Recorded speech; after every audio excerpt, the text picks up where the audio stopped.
Yo, yo, yo, what is up? What is up? I think we're good. Should double check, but I'm feeling particularly brazen today, so I think we're good. Um, so thank you for being here. If you're watching live or on the replay, thank you so much.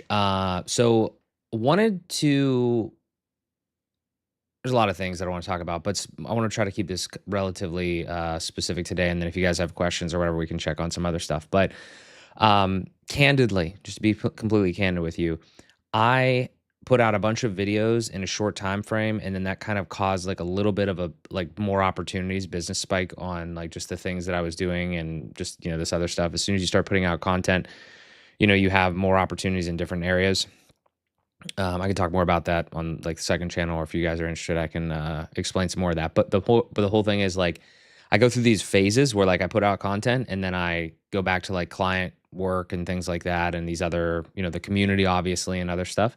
So I have yet to find a perfect balance of putting out all this content. So what happened was, I'm telling you the beginning of the story here. I think it was like 2 or 3 weeks ago at this point. I put out my second to most recent video. And then earlier this week, I had this client situation come up, which maybe if you're here now or if you've been watching for a while, like you saw my most recent video that I'll bring up here and we'll talk about today. That's on the thumbnail. And I put that out there and I was just like, I just want to tell this story. There was no real reason to say it other than I want to be a person that like brings these thoughts, surfaces these thoughts, and does all these things. And so I put that out there on, I mean, what day was this even? I think it was, when did I publish this? 5 days ago. So on March 20th. I think I put it out like almost at nighttime too, like on a Friday night or something. And went against all the rules that you could possibly think of. And I just, I put it out there, and then I remember I was at a birth class with my wife on Saturday, and um, and I was just like, my phone was like buzzing with all the comments and everything like that, and I was just thinking like, yeah, this is that's kind of crazy. So I'm not trying to flex on virality because I don't have like that's not necessarily in and of itself my goal. Um, but it is nice when you get like a video that kind of does like pop off, which I haven't had many in my career, so that's good. But yeah, so that's kind of like the beginning of it, and then basically the long story short, and we'll get into the rest, is that I put that video out, obviously like a fair amount of views and comments and everything like that. And again, I was just trying to tell a story there of literally what happened to me. Again, obviously somewhat anecdotal because it's one specific story that happened to me, and not like it's not like it's happening, I guess, to everyone all the time exactly right now. But so there's not like full. I mean, there is evidence, but it's not like broadly evidence based. But the people in the comments, wild. It has. I'll show you the stats and everything like that. But it's pretty wild. The response. Even though I think a lot of times when you see like a lot of comments that are, I don't want to say they're negative, but like if they're opinionated comments, then you actually look at the like dislike ratio, which you cannot see on YouTube anymore. I will show you that for this video. I want you to, if you're here and you care about this, I want you to guess what you think the like dislike ratio is on this video. Um, just as a one thing to think about, because if you looked at the comments, you'd probably have an interesting idea of that. So but yeah, I wanted to just talk about this. I don't want to just talk about like my video that I made, like a live stream about the video I made, but it's more about like the story. It's a continuation of it. And I do want to I was literally in this birth class with my wife, and it's like a 6 hour long thing. And I was like getting these notifications, and I was like reading them, and I was like kind of commenting on back on something like, this is just stupid. So this was like the first time now I ended up like turning off the notifications for the comments and things, because I was just like, there's no, I'll look at them, here and there, but it's just, they don't all need responses. We could just like talk about it. Cause like the other thing that I did was I genuinely, when I put this stuff out there, I genuinely want to know, like, am I crazy? Like, am I totally off base? Even though I was just talking about like a story that, was me and that actually happened to me. And I was like, I was like wondering. So I've already done this a couple times, but I'll try to do it again here because there's way more comments now than there was the last time I did it a few days ago. I want to like analyze them, and this would be a good little meta kind of tutorial where I'm just going to take them, and I've done like a rudimentary thing where I literally just copy and paste them all into Claude. I would love to try to do it more with the API. I don't know if I'm gonna have time to do that, but I did find like a little export tool and et cetera. We could try to just do some things there. But yeah, I mean, I'll just show you some stuff and we'll just kind of go from there. If you have any questions, we could talk about, this stuff and related topics. But yeah, interesting situation for sure. So this is the video in question. If you haven't seen it yet, I'll drop the link in the chat. But that's that. And then yes, I mean, I'll just go right to the back end and show you those stats. But like it was just me talking. I didn't do any video, any editing or anything like that. This is what the stats are currently on this. So like 24,000 views, whatever, some people subscribed. Thank you all if you're new here. I guess I made $61 from that. Cool. And this is kind of like, the graph of like kind of everything that's going on here. So if you're familiar with YouTube, this looks familiar. If not, then, it's kind of just basic stats and stuff like that, that I'm not really the point of this video, but I just want you to understand like what's actually going on here. The one thing I do want to show you, because you wouldn't know this, is if we go to, not here, I don't think, but if we go to here, then can you see this over here? Yeah. So look at this. If you had a guess, it's 94% on like to dislike ratio.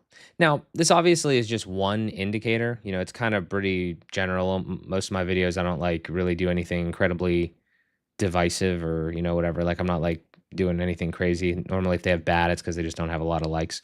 But or a lot of likes or dislikes in general. It's just low numbers. But I mean, like 1,200 likes to 72 dislikes. It's like, that's, from what I understand and what I've done in YouTube land, like that's not bad. Like, if the video is actually bad, you would have a bad like to dislike ratio. You know what I mean? To some degree. So just as one indicator of like the sentiment here is like, okay, so a lot of people like kind of do agree. Not everyone's obviously clicking these, and it's like, okay, that's just one indicator where it's like, okay. But however, if you do look at the comments of this video, then it's just kind of like it's kind of a much bigger, like kind of different story. Just because like, I don't know, I feel like people, if you're interested in commenting, you're probably gonna have something relatively like bad to say, kind of in a way. Or like something probably critical most of the time. Now, not everybody. Sometimes, people have, other topics. But what I do want to do is I kind of want to just like go through a couple of the top ones, maybe, which this YouTube is the worst, man. I mean, it's like, God bless everyone that's up here, but I don't understand why some of them, like, I sorted by top, and we have like, what is top? Is it just likes? Cause like 34 and then 98 and then 36 and then 39. Like, what are we doing here? But we could just go through a couple of these, because I do want to kind of just talk about this stuff a little bit more extended here and kind of give some thoughts, because again, to catch you up to speed, if you didn't watch the video, I had a client that I built I'll tell you the exact story. They came to me a year ago from a referral. So it's somebody that I had already worked with, and this client got referred to me. They came to me and they said, hey, we're starting kind of a new business, an offshoot of what we had before, or where we were before, same industry, et cetera. And we need a website. So there, I was like, okay, cool. And I think I quoted them probably like, typical five grand for like, 5-10 page website or something like that, built in WordPress back at the time. And I think it was even bricks at the time or whatever. And I was like, okay, cool. And they were like, it's a little much for us. So where we're at with our business right now. So we're gonna pass on that. And we're gonna go look somewhere else. They hit up some sort of like Fiverr equivalent style situation. Very not, just feels fake, in a way. And then they got that, and I was like keeping in touch with them, because I was like, well, you can go try for something cheaper. I don't know what your results are going to be. So they went over there, and it was trash. Like, it was literally trash. Like, not trash by my standards, trash by their standards, and they're a client, so it's trash. And then they were like, okay, well, we need a website now. Like, what can we do? And like an asshole, kind of, I did like, I lowered the price, but I also lowered the scope. I said, like, I don't know, I could do it for like 1,500, but you're only going to get like a landing page. So it wasn't really that bad of a deal. But like, I was like, you're only going to get one page with this. I'm not going to give you like that whole website. I can't do that for cheaper. And you just got burned. So, let's do this. So it ended up working out. We did that. They were happy with it. And then after that, it was just like, your typical I guess, a year or so of like WordPress management. I'll throw some things in here. My care plan is 250 a month. That's my typical care plan for like WordPress maintenance, all the plugin costs, they don't pay for anything other than that. All the hosting costs on their own box, fast hosting. We're not talking like some shared bullshit hosting where, everybody stacks fucking 100 websites on the same box. I probably overkilled that a little bit because I gave everybody their own vulture box, which, okay. But still, like, all these things, like I'm on call, like too. Like, I mean, if something happens, obviously I'm gonna deal with it. Updates and things like that, monitoring, but also like, I had some people in these comments, which we'll probably get into, where like they were like, well, if you're charging, like, who is paying 250 a month for WordPress hosting? So you gotta like take a lot of it, a lot of the stuff from the Anons as like, you got to take it as with a grain of salt because people don't understand like the game at all. And I don't, this isn't about the people in the comments. This is about like general sentiment of people like watching, consuming, and then also doing this work for people. Because honestly, there's kind of like a meta through line with this video and this topic is that who's watching this? I'll get to who's watching it because I have some interesting data on that. But who's watching this? It's like mostly kind of peers in a lot of ways and maybe some DIYers. But I have an interesting story about that as well. But it's mostly like peers and colleagues and other like web designers and web developers, etc. And they have such weird, like, some of them have such weird like perspectives on it. Like, again, what do you mean $250 is a lot? It's like you almost just have to be like, okay. And that's where you can't get emotional about that because you don't know, like, you don't know where their experience level is, what they've tried, what they haven't tried, how much money they made in business, like anything like that. And I'm not trying to flex when I say that because I haven't made that much fucking money. Like but it's just like there's just a weird thing there. And again, I don't want to go super deep into like YouTuber land, but I want to think about it more of like if you're dealing with this industry, especially as it's changing right now. There's a lot of things to consider in that regard.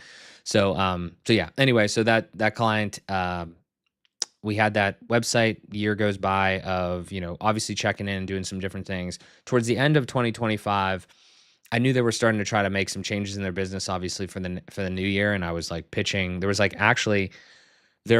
a couple times or a couple specific instances where, as I was getting into like the vibe coding thing, one of the first agentic workflow type things I actually did was it with them in mind. Now, I kind of misdiagnosed the problem, I guess, or it wasn't explained to me properly. And the thing that I built didn't exactly solve their biggest pain point. So I guess I'll take blame for that. But it worked. And it was basically an automator, like an automation type thing that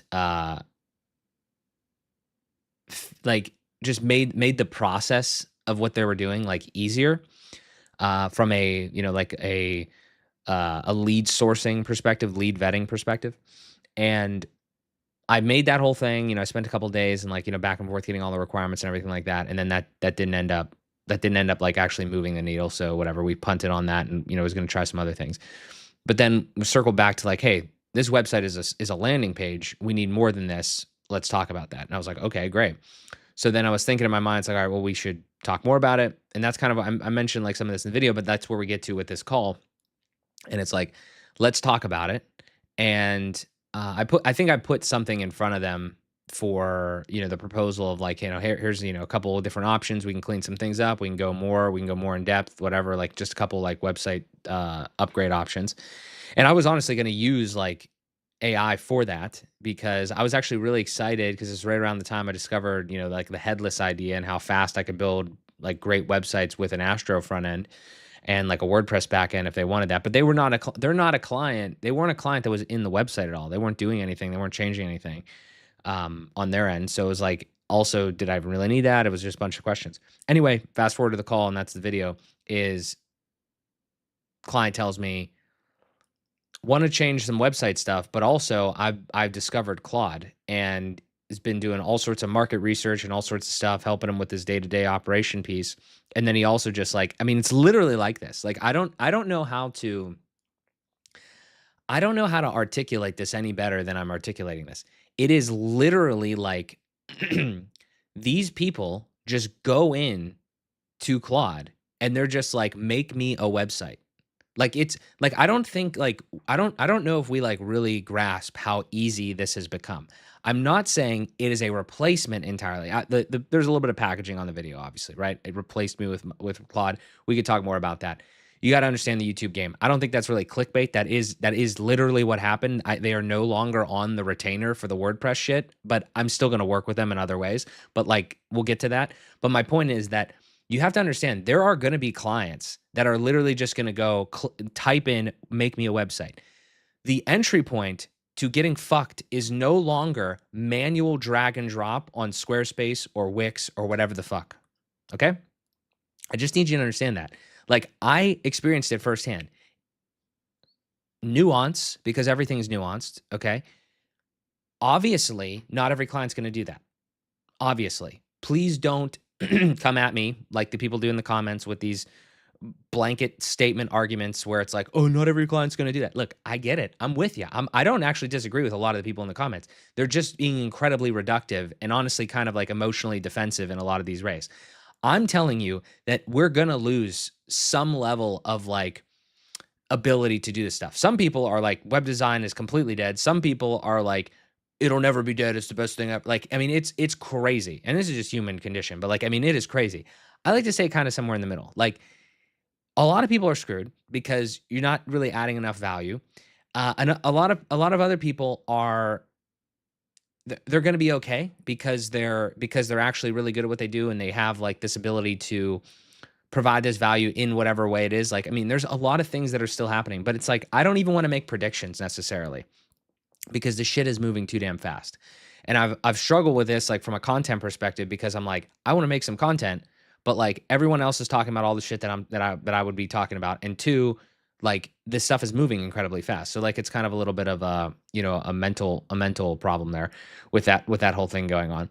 But specifically in this case, like this had to be made because this was like a complete aha moment. Like I already knew kind of some of this was coming, but then I saw this and I was like, oh shit, okay. So this guy literally went into Claude, not even Claude Cowork or Claude Code. Okay. Went into Claude, the chat interface, and said, presumably, because I kind of asked him, but I didn't ask him the exact prompt. And I was like, he was like, we've been talking a lot. You know a lot about my business. Can you make me a website? And it spit him out a 5-page website that I've seen people charge $5,000 for.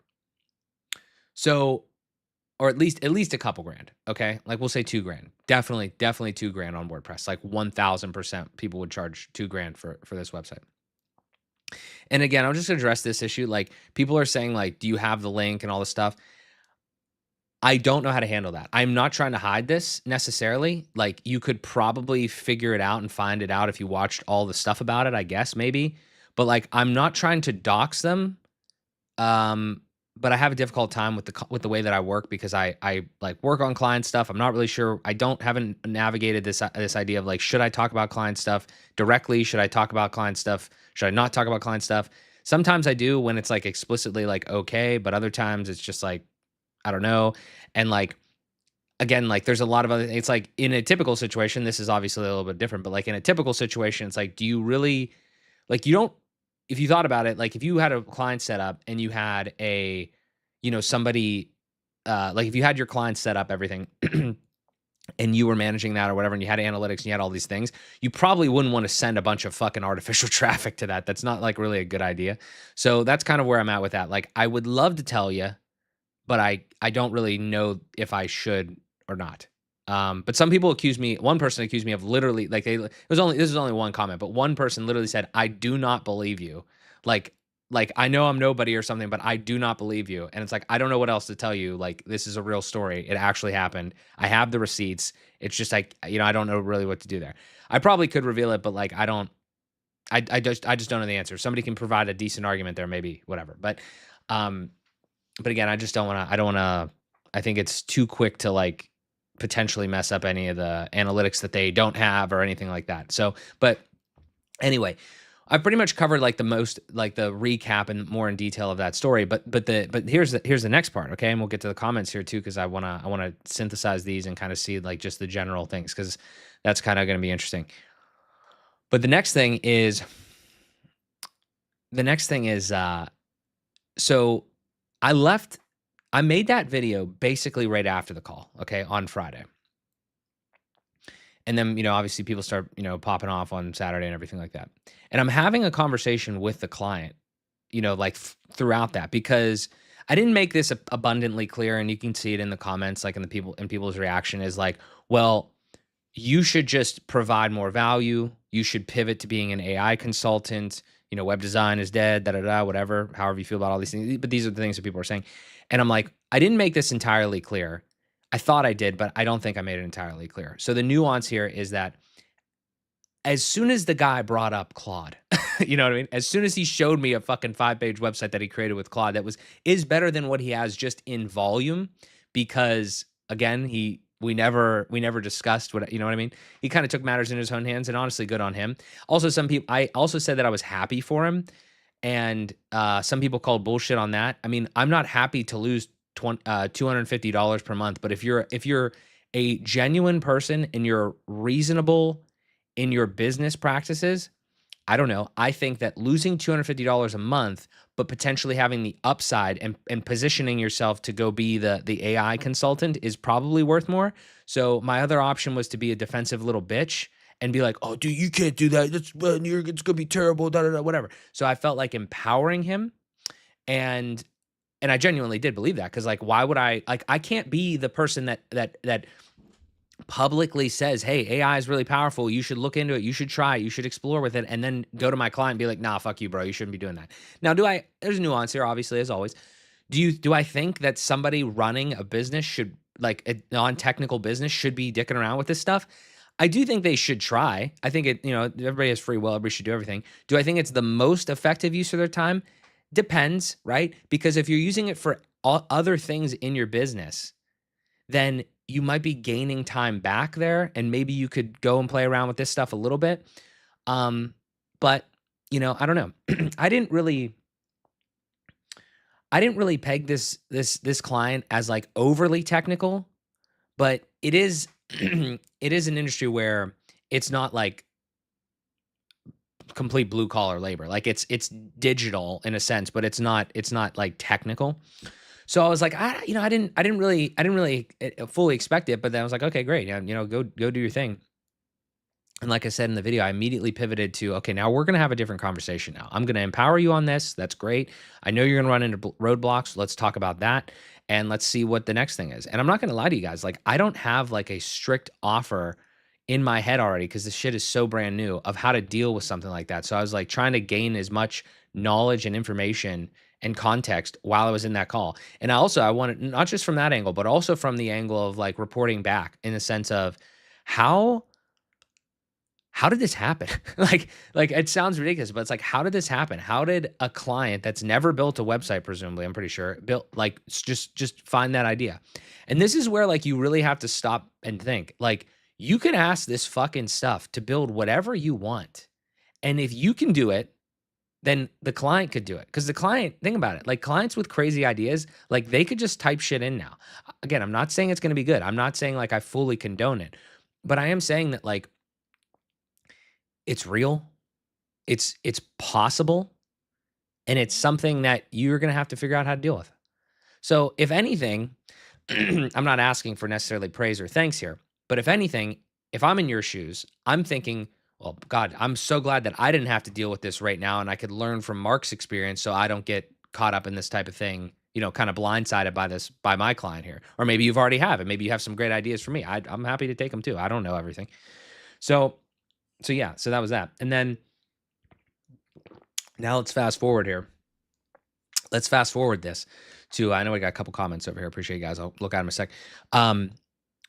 Let's fast forward to what happened next. I'm going to look at the comments first, because I know it's been a minute. Okay, let's see. Does this still work? Oh, I didn't turn on social thing. Hang on a second. I want to bring them on screen, but I got to turn this thing on first. Social Stream Ninja. I can read them. I just can't. I don't think I'm going to be able to pull them on these ones on screen, because they didn't load yet. There we go. Apologies about that. Let me see. I'm going to throw a test in here, just to make sure. Yeah, okay, sorry guys. They're coming. I can see the comments. I just can't pull the previous ones up. So I'm just going to read these ones. So Daniel, a lot of people will be screwed and the ones who are willing to change will adapt and be okay. Yeah, I couldn't agree more with that. I'm trying to do that myself. I'm trying to lead by a little bit of an example. I'm trying to show other people with that modern builder society and all this other stuff. Doing my best. I got to do a little bit better on the content because I'm not putting out enough content, but I'm changing that today. I'm starting to batch my days. Tuesdays and Thursdays are going to be content days specifically, and the other days are going to be for the other shit. I need to be better with that. I would never talk about client work ever. There's no upside. If someone has issues with legitimacy of your statements, ignore them. Oh, I see what you're saying. Yeah. Okay. Like you. Okay. I got you. Yeah. I mean, I think in my position, I have to talk about it, or it's advantageous for me to talk about it, but it's not necessarily advantageous for me to like, you know, yeah, give away specifics, you know. I mean, realistically though, like nobody signed any like NDAs or anything like that, or I didn't sign anything like of the sort there. We're not talking about government secrets or any shit, but yeah, it's not I don't really feel a need to necessarily prove my legitimacy. I don't fucking lie. So the other service you could add is with the current accessibility laws, websites need compliance. The current AI is not terrible. It could always, but yeah, there's a lot. I mean, here's the problem is like, there's so much, as I was thinking about this and running it through and like, obviously you consulting AI on this whole situation, running like the transcript of that through and like thinking about like, okay, what are we going to do next? Like the problem now, at least for me, and maybe you guys have better answers, is that there's just too much to offer. Like it's actually for me, it's the opposite. It's not like I feel worried about this or all. I actually feel slightly better because I know this is a new world that is kind of, it's at minimum confusing. It's empowering, but it's confusing and it could be overwhelming and it's very new and it's hard to have a trusted source. That's actually kind of one of the biggest advantages I feel like I have. You guys might not think I'm the best at this. Maybe you do. I appreciate it. But like, I don't feel like I'm the absolute best, but I feel like I'm always learning and I'm always being genuine. The thing that there's a problem there is if you don't play with enough authority, then like sometimes people like just see that weird and they're like, well, why aren't like I want the best. It's like, well, bro, you're I don't know if you realize this, but in the AI land, anybody that has pseudo authority right now, they are absolutely, and I'm just thinking about this in my head, they're absolutely like in the fake it until you make it stage. Now, for sure, there's people with more like experience and like kind of knowledge and tapped in more. But nobody fucking knows where this is going. Like every prediction is complete prediction. Like there's not even like a lot of like evidence yet because everything is moving at the goddamn speed of light. So I don't know where I got that from, but the point is like that's kind of how I feel about this whole this whole situation and like how like this is just one example. It's going to happen more. And I want to get ahead of it with my current clients and then also position myself better moving forward. And I'm just trying to document that. So, everybody else has that option as well. Okay. I think we can put them on screen now. Sup, bud? No way. What's up? What's up? Thank you for being here. Isaac, my man, what's happening? Web building itself is getting commoditized, but the real long-term value is in everything around it. Campaigns, SEO tracking, accessibility, ongoing site management, peripheral knowledge is where still strong room to monetize. I would agree with that, largely. I just think, though, that, I'm not trying to make predictions. I'm basing this off of my eyes. I'm already seeing those things as well become automatable or AI enhanced, which isn't a bad thing because that helps us as service providers. But I guess it's really everything that we've been saying probably for the last 5 years. It's just finally caught our ass. You know what I mean? It's just like we have to constantly be more of the consultant rather than just the service provider and the implementer. That's been obvious, but it's even more obvious now and it's even more dire, I would say. The only caveat to that is that I don't know if any of us saw like AI before AI was like a thing. I don't know if we saw it acting like it is. Like I think of it. Here's the thing, right? Completely to this point. Imagine you were me on that call with that client. And again, like, you gotta step back sometimes, and you really have to, like, actually, like, have, like, an out of body experience and, like, look at the situation and be like a third party, like a non-biased third party. I, myself, don't have any employees. I barely use contractors, right? I have a video editor, Nathaniel, great video editor. On some of the stuff that I need, that I don't have like the capability of doing all that sort of stuff, right? I've worked with a couple contractors on some different things in the past for web design and everything, but I have been radicalized by AI. Like, I'm not saying you don't need employees for sure, because in certain cases you do, but like that is not my main goal. Like, I used to think, oh, maybe I'll, you know, before AI was what it was, I was like, I need more people to help me so I don't have to do all the work. And now I'm thinking in my mind, hang on, do I really need that? And you can make a subjective argument or like an opinion argument or like a feel argument against it. But I think objectively, a lot of the things that we're doing, if you can do it well yourself and you are of the mindset and the personality that you're able to orchestrate a bunch of fucking little AI agents to do a bunch of stuff, the answer is definitely different than it was 4 years ago. So in my mind, like, that's that's that's why, like, as I'm having this conversation with this guy, I'm like, "Fuck, I don't have a good argument against it," because I think he's actually doing the right thing is too subjective, but he's doing something that I'm doing, or he's just not as technical as I am.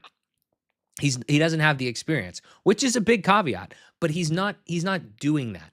Like, he's not doing anything that, like, I can't yell at him, you know what I mean? I can't yell at him, I can't get defensive, I can't whatever, because he's doing the same thing that I'm kinda doing. And maybe you don't agree with that, and maybe that's why you have a different opinion, that's fine. But that's I couldn't do it, you know? So it was like, "Alright, let's not do that, let's pivot." Because again, also there's some other nuance to it, or there's some other context. It's the fact that this person knows that like, already a month ago, 2 months ago, or whatever, I was showing him what I was doing with Claude Code for his business. And I was like, okay, well, he knows. Like, he knows. He said on the call, like, he's like, I know you know more about this than I do. I was just able to build a 5-page website with it though. Like, so so he agreed, and I don't think I made this clear in the video. So this is why I'm adding this. He agreed that I know more than him because I'm more tapped in, because he's in a different industry and he's just utilizing it. But I'm kind of like pretty reasonably deep in the weeds here. So there is opportunity. I am trying to figure out exactly what that looks like. And I'm probably overcomplicating it because I'm more of like, these are deliverables, this is how much you're paying me. But it's not really like that. Like, I, I've always felt weird about that whole squishy situation where it's just like, oh, you're gonna pay me so many thousands of dollars a month and I'm gonna just be your consultant. Like, it doesn't really sit well with me, to be honest. Like, I will do it, but like, I don't know what that is. And I probably just need more reps with that, because like, I just think like AI can do anything, like anything, like it can do anything, but you have to know what to tell it to do for the most part, right? And I feel like us, that we're all like, we have this technical stuff. We can like, if we had AI, or if you take an example of somebody else, like a non-technical person, and then us, right? General us here, if you have web development experience. If you're being honest with yourself and you're trying, you could probably build a much better website than somebody else, because you would see the output and you'd be like, fuck, that looks like shit. Can we like edit some things? Can we move some things around? Can we place things differently, colors, fonts, etc., whatever? And then you'd be like, okay, what about the back end of this thing? Is it trash? Like, is there, how do we hook this up? Right? There's somebody like me, you try for just like a couple hours and boom, you have like a headless CMS thing. Non-technical person ain't even gonna think about any of that shit until they have the problem. And this is the last part, and then I wanna read some comments. I wanna get to the comments of the other things, or just kind of do that synthesis. Here's the thing. What happened after the call, and then also subsequently after I made that video? I have a bunch of comments that we didn't read yet that say, there's gonna be a problem. This guy's gonna have a problem. He's gonna come back to you. When he gets to the hosting and the forms and all that, because at the time when I had the call with him, he just showed me literally in Claude, like, a working website, right? HTML file or whatever in Claude. And, I saw it had a form on it. I saw you're gonna have to, I was like, you're gonna have to host it. And he's like, yeah, I knew all that sort of stuff. I kind of started talking to Claude or whatever. He said Netlify on the call. And then after I filmed that video, I sent him, I sent him a message and I was like, hey, how's it going? Like, what's going on? It was up.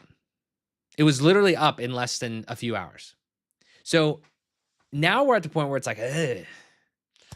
So now, and this is the funny part. It's like, if you have an ambitious client, you have to stay a step ahead of them, and you have to keep being helpful. You have to. It's so much more now. You have to like really find the little areas in which they're not going to be able to do something, because and honestly, it's going to be few and far between. It's not even going to be they can't do it. It's going to be like they didn't think to ask the question, or they just don't want to do it. And I'm not saying that there's not a lot of clients out there, right? You might be telling me right now, there's a very good chance that it's a fair argument. Mark, your client's an idiot. Like why isn't your client like just working on his business maybe with Claude, but not, why is he working on his website? The thing is, like, I get you, but like, we're talking about a fucking brochure website. Like, he has effectively created like all he really needs, like at the core, with 5 pages, a form, and and hosting connected to his domain. Like, that is stuff that, we would have been complaining about people with like Wix or whatever. But here's the thing, like, think about the difference in experience. How long would it have taken a client to create a half-assed decent, good Wix or Squarespace website before? Maybe with templates or whatever, yeah, sure. And I'm not saying anything crazy, but let's not get like emotional about the design skill. Like, that is important, but it is absolutely subjectively important in different industries and different situations and things like that. Most business owners do not need to win in design awards. They need to be like conveying their information reasonably well. And if you don't think the AI can do that, at least to some degree, then I would encourage you to try it a little bit more. So my point is that this dude literally in a matter of an hour was able to hook up the forms, put the thing on Netlify, attach it to his DNS. Is it as perfect as you and I think like, it needs to be? Probably not. But he got it there way faster than he would have in the previous time where we were all complaining about clients using Squarespace and Wix and all that shit. So it's like, I'm just saying that this is only going to, presumably, okay, don't want to make a prediction, but how is this going to get any slower? And again, it's anecdotal because it's one guy in a non-technical digital industry, but still, I struggle with it. Like, and I'm trying to think about it, and again, I'm using this as the example, but I'm even more. I need to figure out how to deal with it, and I think we all need to figure out how to deal with it. So, like, where is the next step? I messaged him after. He's like, "Oh yeah, it's up, it's running, cool." Now there wasn't a glaring problem that when you clicked around to the different pages, there's no fucking slugs. It was all in the same. It was all in the same main domain, and I was like, "Well, I can handle this a couple different ways."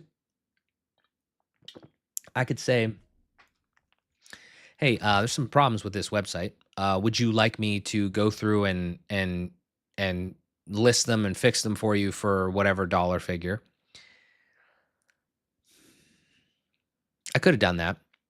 I could still probably do that because there's probably other issues, but I don't know if that's really the best play, because now we're just still like, now we're like literally directly competing against Claude. I don't really know if that's exactly the right way to handle that.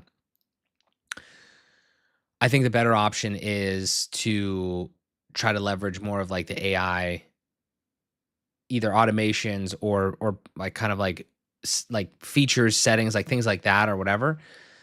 Because also I asked a couple days later, and I was like, "Hey, working on some ideas for us to continue to work together." Because again, he's totally in on that. He just like didn't need to spend. It wasn't even about the money necessarily, but why wouldn't you cut costs if you can get something that's similar?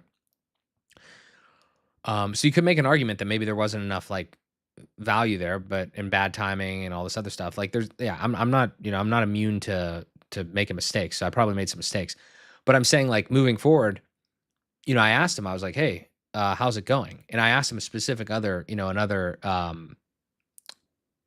contextual gathering question. And I was like, "Hey, have you," because I knew this is a problem. You're managing your own website, you have no fucking idea how to do it technically, right?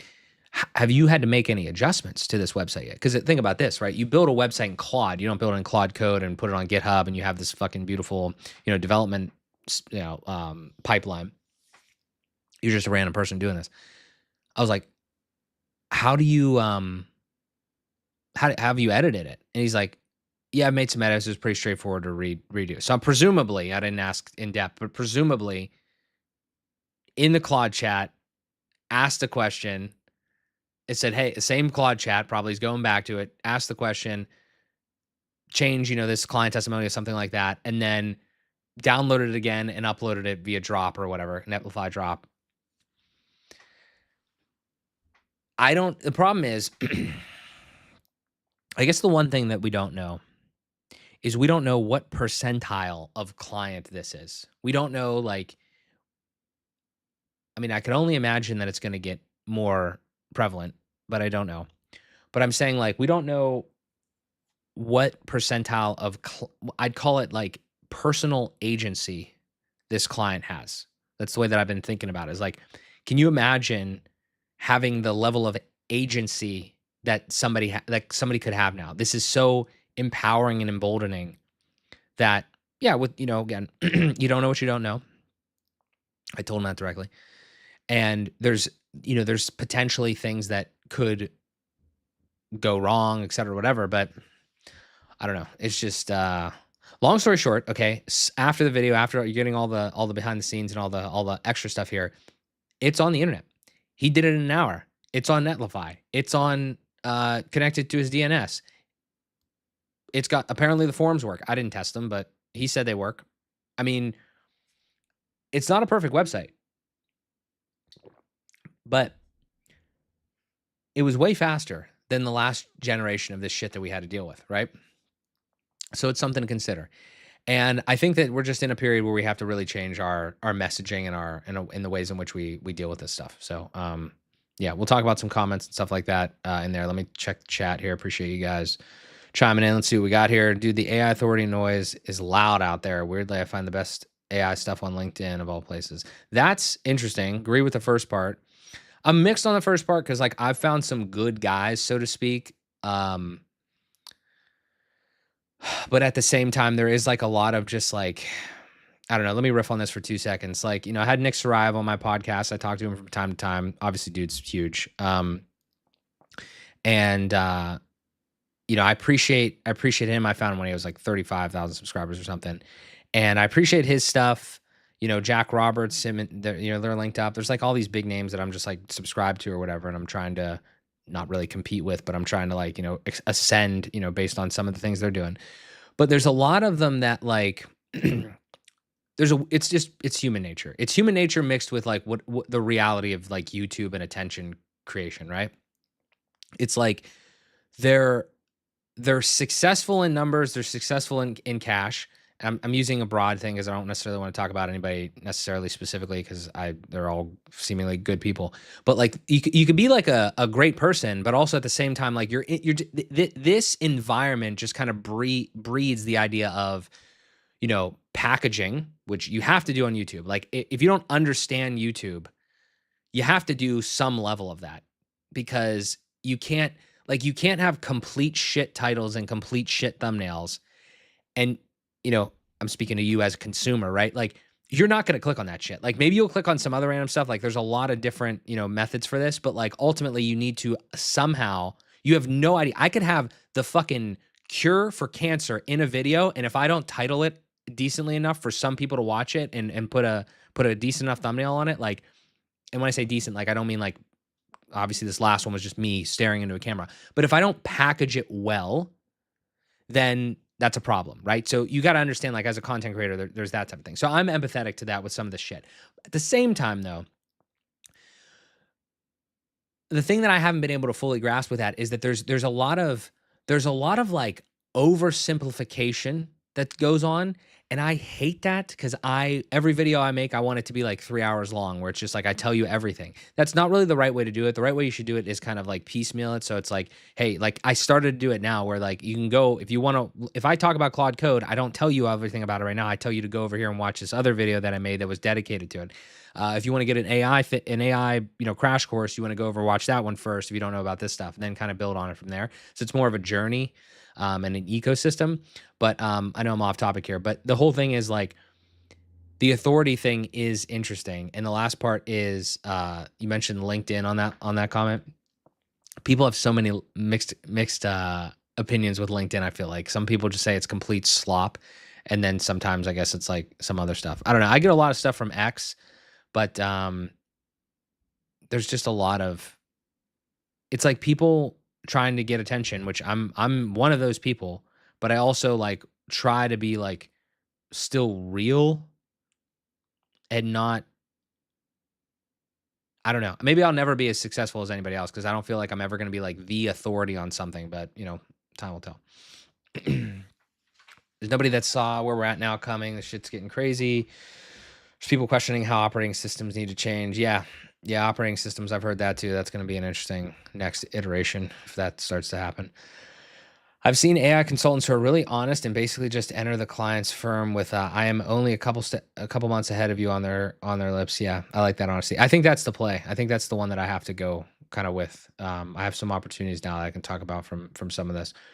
Many here are more than a couple of months ahead. Yeah, yeah. I mean, I think there's just that's a hard thing too. As a content creator, community, manager, stuff like that. Like, it's like we're like it's not even about being ahead. You know what I mean? It's like there's no fucking ahead. It's like there's a circle of like this represents all of the AI knowledge that is currently out there. And like this little quadrant over here, and maybe this quadrant and this quadrant, but then somebody else knows like this big quadrant over here and then this little quadrant here. It's like it's just like what you're able to share. Now, obviously there's new things coming out, so that's like a little different, but ultimately it's so weird because now we have like AI building AI.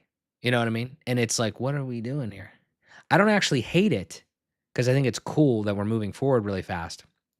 But at the same time, just with human compute, it's hard to keep up with. It's hard to like with human compute, it's hard to keep up with, but also tie in human like logic and emotion, which blend and have this whole weird thing going on. It's like we just we have videos with 500 comments on it that like is like all these different like angles of things, and it's just kind of crazy. But yeah, 100% like that honesty there. I hate the morons out there that are saying they built some huge company as an AI consultant or whatever, and it's just BS. Maybe they built a company, but it wasn't because of their AI or anything. Just stop.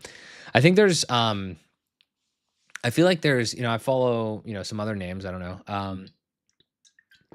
I feel like I don't know if this is true, but I could possibly fit that bill. And again, I don't really have anything bad to say about people because I don't know them. I don't know them personally.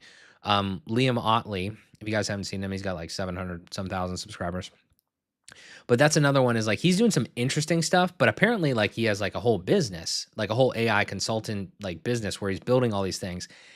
And just started that like 3 years ago. And it's like, well, that's just perfect timing and a perfect storm to like make that happen. But now we're in like a slightly different zone where everybody knows AI, but still we're so early, nobody understands the actual things that you can do with it. And then also just another thing, another food for thought, if we're all just kind of like thinking about this together, is what the fuck does an AI consultant actually mean or do? Meaning, like, I've struggled with this because I've tried to position Motive 11 and like just like anything that I do service based, like I've tried to position it more as not necessarily going directly to AI. It's like, yeah, business owners are flooded with like noise and shit and maybe a signal here or there on AI, but is that actually what they want? They know it's powerful, but I mean, we're because it's the talk of the town for the last 2 years here. It's like it's the word of the year of the mini, half decade here or whatever, or maybe the whole decade, whatever, right? But it's like still though, it is actually just a tool to do the things that they actually want.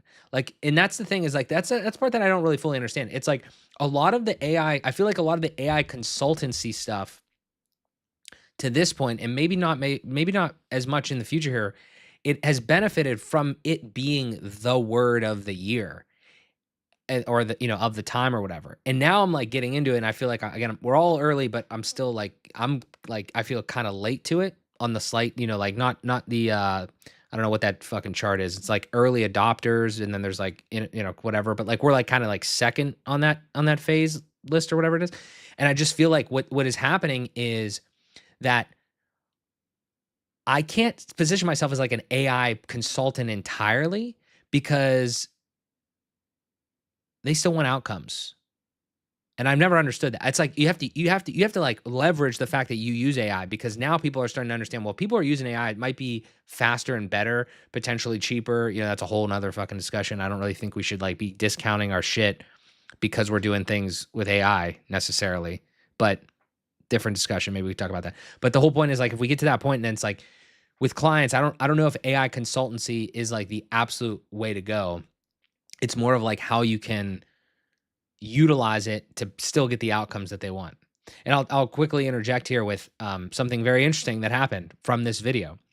This video reached way outside of my audience. I know you can't see this. I don't have the screen pulled up right now, but let me see if like my audience. I'll just look at the stats.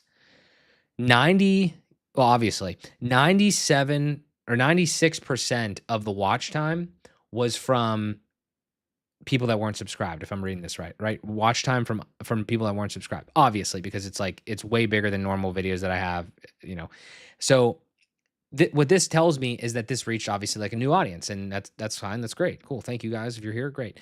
Appreciate you being here. But the thing is like, the reason I'm bringing that up is because I actually got a lead directly through Motive 11 with this video. And this is weird, okay? This wasn't somebody that was like, hey, I want to build, a web design agency. I want to learn more about AI. It wasn't that. I can't dox this person either. We're not even working together. Hopefully it works out. But I had a qualified conversation from this video. And it was we'll call it a non-technical, non-digital industry, real world industry. Business owner, not near me either, obviously in a different part of the country, and hit me up through my Motive 11 website because they did the research on me and they found like, oh, are you just selling the courses? Because that was another fucking common objection. Oh, this guy's just fucking trying to sell his community and his courses. I mean, I am. Don't get me wrong. Not with this video though. I threw that in at the end. That wasn't even on my mind. I just said, hey, if you want to learn this stuff, you enjoy Modern Builder Society, you do whatever. Strike me dead for trying to make some money to, buy diapers for my impending child here in May. Everyone else is doing it. I'm not going to be fucking gaslit into thinking making money isn't a good thing when you're providing value. So anyway, that's aside. This person finds me, sends me this thing through Motive 11, like I said, not the other thing, because it's a business owner that needs help with this stuff. Has tried to build like his own internal thing, with like marketing company, all this other stuff. And he's trying to find somebody that like understands all this stuff and it could be a partner. That is a model that I'm going to try to continue to move towards. It's weird because it seems backwards from what we were talking about before in past like years, but it's not that you're an agency. And this is actually maybe what I'm perfectly bred for, because I've always said I was an agency, and I've had a lot of trouble saying we and like all this other stuff.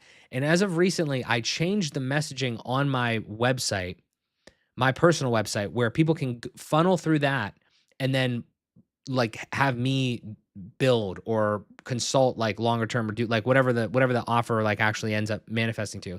Because I just think that like if you are a high agency, not agency, again, high agency in the sense of your caliber and your ambition.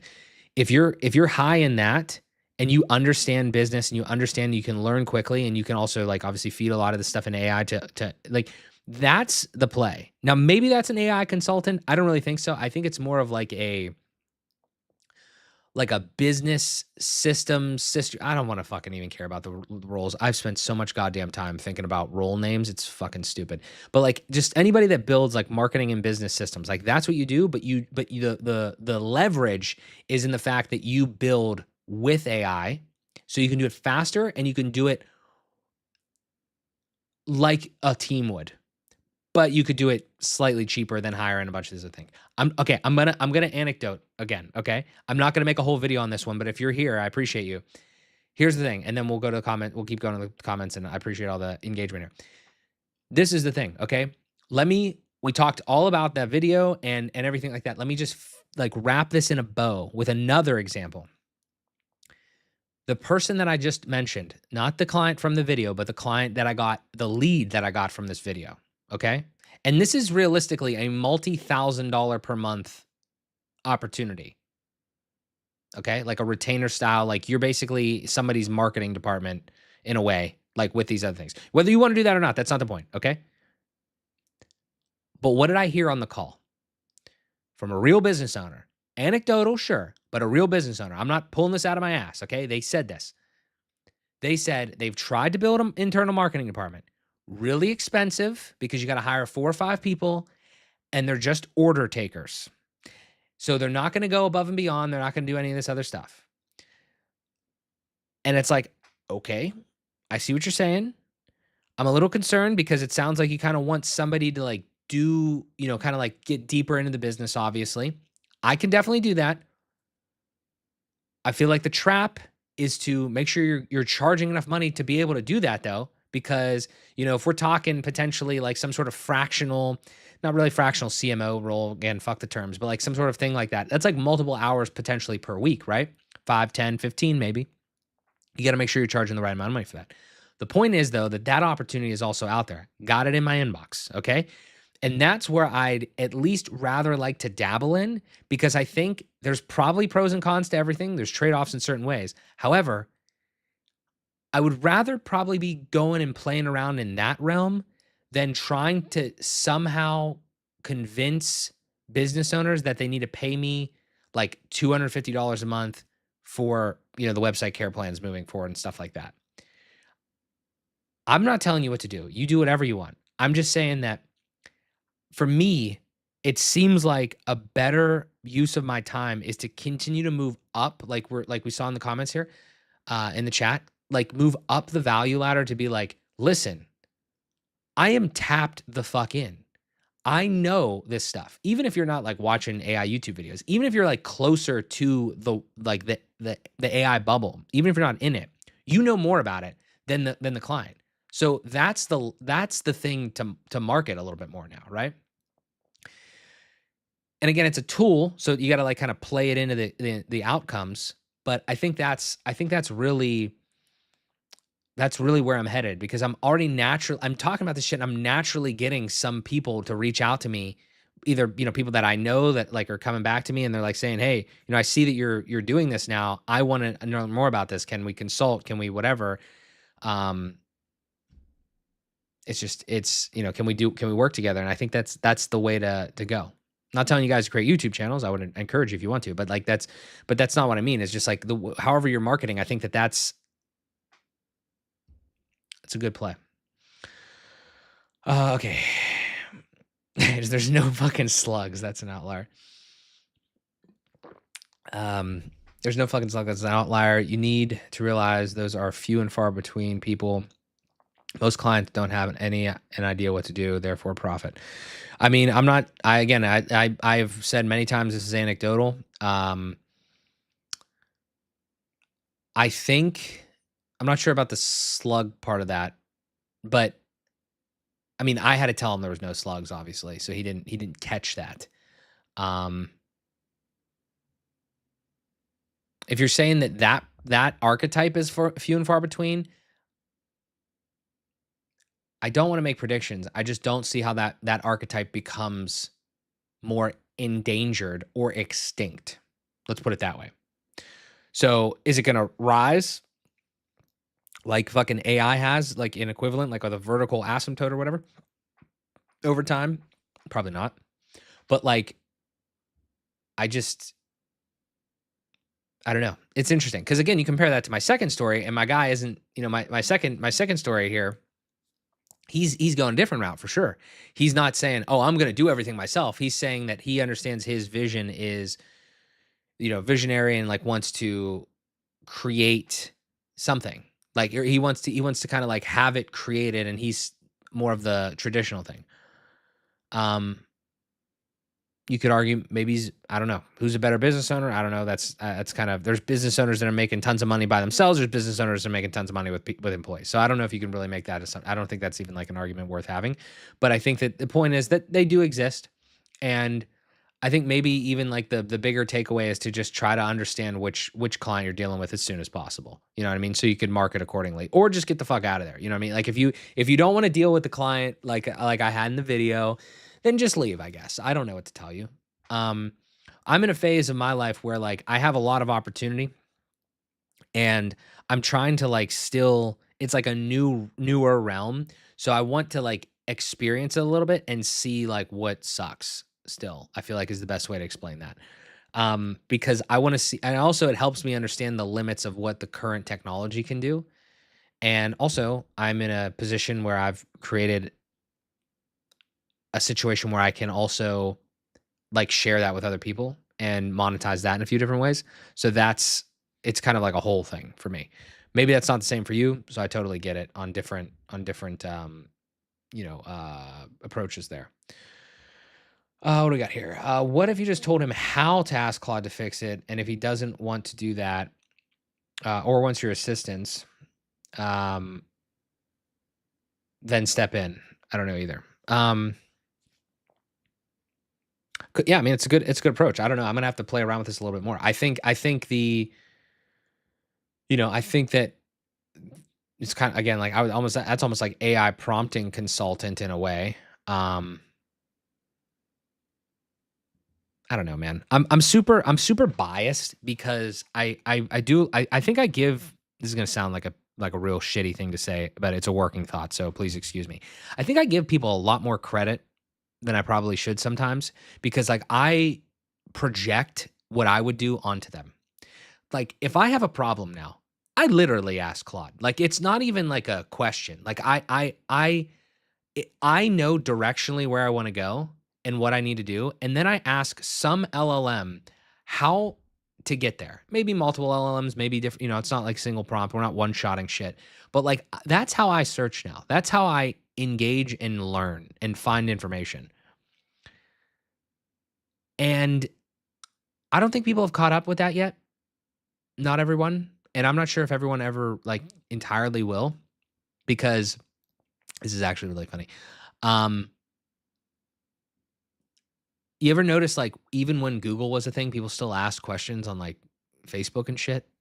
So it's like I always find that funny. And I think that's a separate thing. I don't think that's just like you don't realize you could find on Google. I think it's actually some people are more like, I'm getting off in the weeds. I want to come back to reality here in a second. But I think the thing with that is that some people actually feel more inclined to talk to a person, or maybe in the future a simulated person, rather than just get their information from somewhere random. So that's kind of cool that that's still like obviously a human element to things. But I'm just comparing those two, because that was another one that never really resonated with me. Like very quickly I was like, okay, I could go into some sort of like, like on my Facebook page, I could like say like, "Hey, does anybody know this?" or something like that. And it's like, okay, that could work for sure. And it does work in certain scenarios, but like I would see, and you've seen this, right? People asking questions on like people asking not about people's experiences, they're asking about literal facts that could absolutely be found on the internet, right? So that's like the predecessor, I feel like. It was like that when you could Google, and now it's like LLM, or now it's like, now it's like, oh, maybe some people are still Googling when you could go to an LLM, right? And I know it's not exactly the same. We're still talking about like predictive models here, and there's probably going to be like another technology that's going to take everybody by storm at some point. But it's better, like in a lot of ways. It can do the search for you, and it can give you way more context in the output. So, in readable, you know what? So you're not like looking through random listings and shit. So I don't know where that came from, but yeah, I mean, I think I give people too much credit sometimes, and I'm like, why would you not just do this the way that I do it? Because I feel like it works pretty well for me. I'm not saying it's the best, but I feel like it works better than whatever the hell you're trying to do. And it's like I just need to realize that there's value in me sharing that with people. That's the point that many AI critics don't get. The current state is the worst it's ever going to be. And AI spits out code that's better than 90% of things. Yeah, I mean, we're stirring the pot there, and I don't disagree with you. I just think it's funny that, like, we had all of the software written pre-AI. Obviously, not all of it was fucking good. I mean, like, you had bugs in code since the beginning of time. You have, like, there was obviously a spectrum of developers before, from, like, really shitty to really good. Did anybody tell the really shitty developers that they couldn't put out, like, code? You know what I mean? And now it's like the code that's being written with AI is probably, again, like we said, somewhere up in that high percentile range. Maybe we're being extremely generous, like 85. I don't know. There's got to be a study on this somewhere at some point where it's like the mean average of code that is written by an LLM. How good or bad is it on a the present that like a what percentile of like human writable code was it, right? Maybe it is 97%. And it's like, what are we even talking about here? You know what I mean? Like, why are we're still in this weird shaming era of like, oh, if you do stuff with that, then you can't actually sell it. You can't do anything with it. It's just, it's wild. I don't know. That is an outlier. It's a very small fraction of the market. Most clients don't know anything, so you can profit from that. I hope you're right. I mean, um, maybe I just found somebody that just discovered Claude and was like super, maybe I just had a client that is an outlier. I don't know. Um, Obviously, I think, industries and stuff like that probably play a role in it. So that probably didn't help me. Again, it wasn't technical in nature, but it wasn't completely offline. Um, so very possible. So by the time these so-called better manual developers have spun up their first MVP, you can iterate and improve your AI MVP 5 times. Yeah, I mean, it's just the speed. Yeah, I mean, it's the speed. The speed is obnoxious. I don't know. We gotta consistently think about that more and just like leverage that part of it. I really think the honest, be excited for your clients is the best approach. Be a cheerleader for the newfound agency and just be there for them in case you need services. Yeah. I mean, that's the thing is like, okay, so the reality to this though is like, yes, agree with that fully. Caveat though, I, if we're looking pure business numbers, I lost $250 a month in recurring revenue. I mean, it's not the end of the world, but it's not ideal. So then I was thinking in my mind, it's like, I was consulting with, Claude, and all the context that I have is like, what is there a replacement retainer offer that could happen in some way? And it's like, I know it exists. It's just, I don't have it exactly, especially given the current situation. And then kind of related to that, yesterday, I was thinking about this as well, is like, what do we do now? Like, I mean, I'm not saying I'm the best business owner in this case because sometimes I'm like trying to attack too many like vectors, like service vectors. But it's just because like I know a lot. I have a lot of different competencies, and I could be like that kind of like almost like marketing business systems consultant. With a heavily, AI assisted, but still steering it. And I think about like what are the actual offers? I literally did this. I was like, I just feel like I've been offering all sorts of shit like over the course of my career and now even more specifically. And it's all been like good, but like my levels of confidence are different for all of them and my levels of like understanding like the actual offers for each of them are. So there's probably a real argument to make that like I should probably like niche down a little bit more specifically. But now with the advent of AI, it's like I don't know if I'm going to have that opportunity because I think that some people like maybe you could definitely offer one thing really really good with AI. It's perfect. Like, it's really really fantastic, whatever, for sure. But I think that now I've looked at these two archetypes of client number one from the video wants to do everything basically themselves or a lot of it, right? And then client number two doesn't want to do any of it and wants you to do all of it, right? Like literally there's nothing internal going on there. So it's like, well, now that's a little interesting of a situation. It's like which one is more like which one is better? Which one is, there's probably a third avatar out there that obviously just needs specific things, right? But the list of service vectors that I've dealt with is high. It's like building websites, editing websites, etc., managing the websites, website care plans, SEO slash like content, those types of things, meta ads, Google ads, Now this whole like more retainer thing that's like everything. I've also done like, obviously now like automation, which is effectively custom software. Like that's what we're doing now because you're not just like dragging shit around in like a node UI. You're actually like building real software, which is better in a lot of ways, truthfully. Has its quirks depending on what you're trying to do for sure. But that's the type of stuff that's happening right now, and I'm navigating it. I'm trying to like think like what is not even what's the best, but like what's maybe the best for me. And for the time being, I'm taking the opportunities and dealing with those. So yeah. Can't AI help with the thumbnails and titles, etc.? I mean, certainly.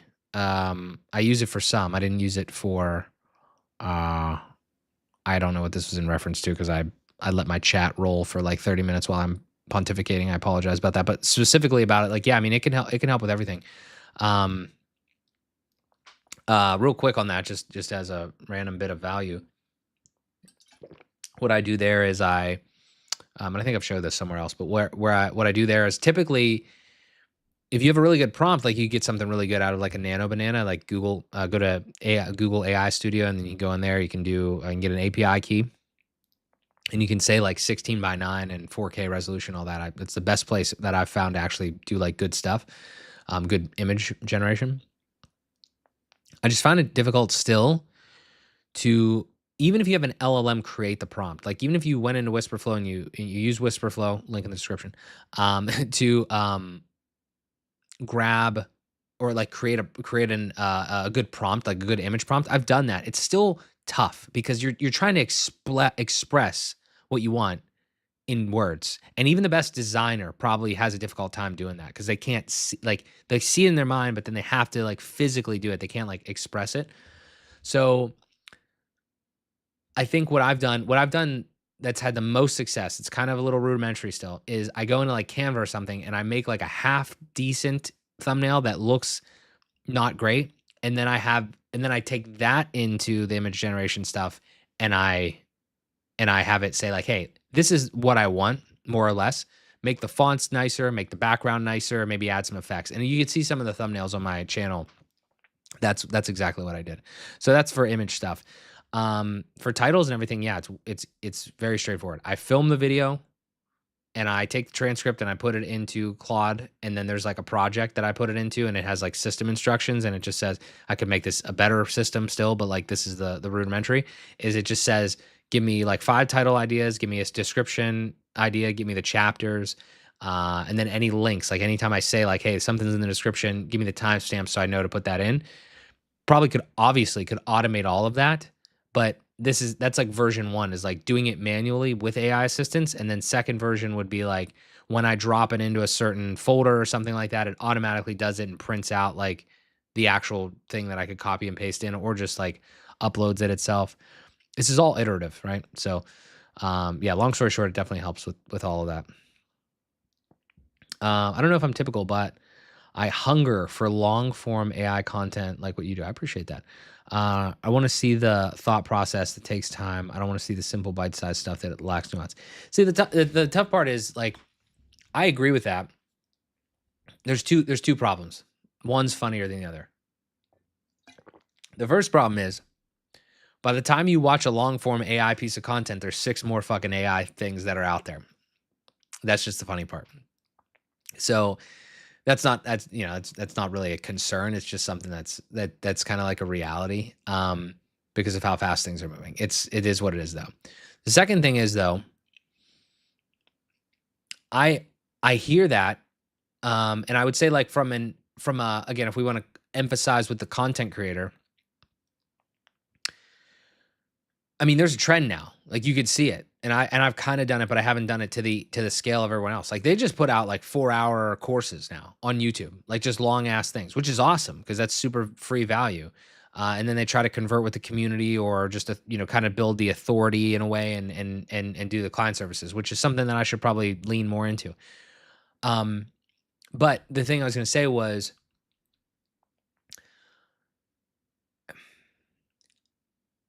I think that there is a play there's obviously reason to make the shorter, punchier, oversimplified videos because that is what's going to bring in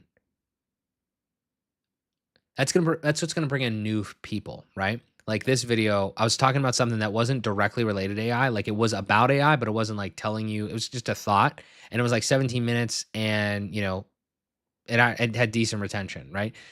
Obviously, because it was a little polarizing, because it was an interesting like topic or whatever. But the smaller things, you got everybody saying like, "Oh, I can make $10,000 websites, da da da, whatever." They're like, 15-minute videos, and they're just like skipping random shit or just like making like the best, craziest, easiest example or something like that. I think my problem with it more, and this is even with people that like I see as like good people, but like they oversimplify and they don't tell you that they're oversimplifying. I try to be really I'm not the best with the precision of my language, but I try to be like, if I'm telling you that I'm not telling you all information, I'm telling you that I'm not telling you all the information. You know what I mean? It's like, look, I could sit here for an hour and I could tell you this, this, and this, but here's the real deal. Like, this is how I do it right now. And this is how you could just do it. Because like, I've always been like the person where I want to like shepherd you into learning more about something. I don't want to be the person that tells you every single thing about it. Like I'll tell you every single thing that I know about it, but like I don't because I'm not like withholding. I'm saying that like there's no way I could tell you everything. And there's absolutely no way I could tell you in that short of amount of time.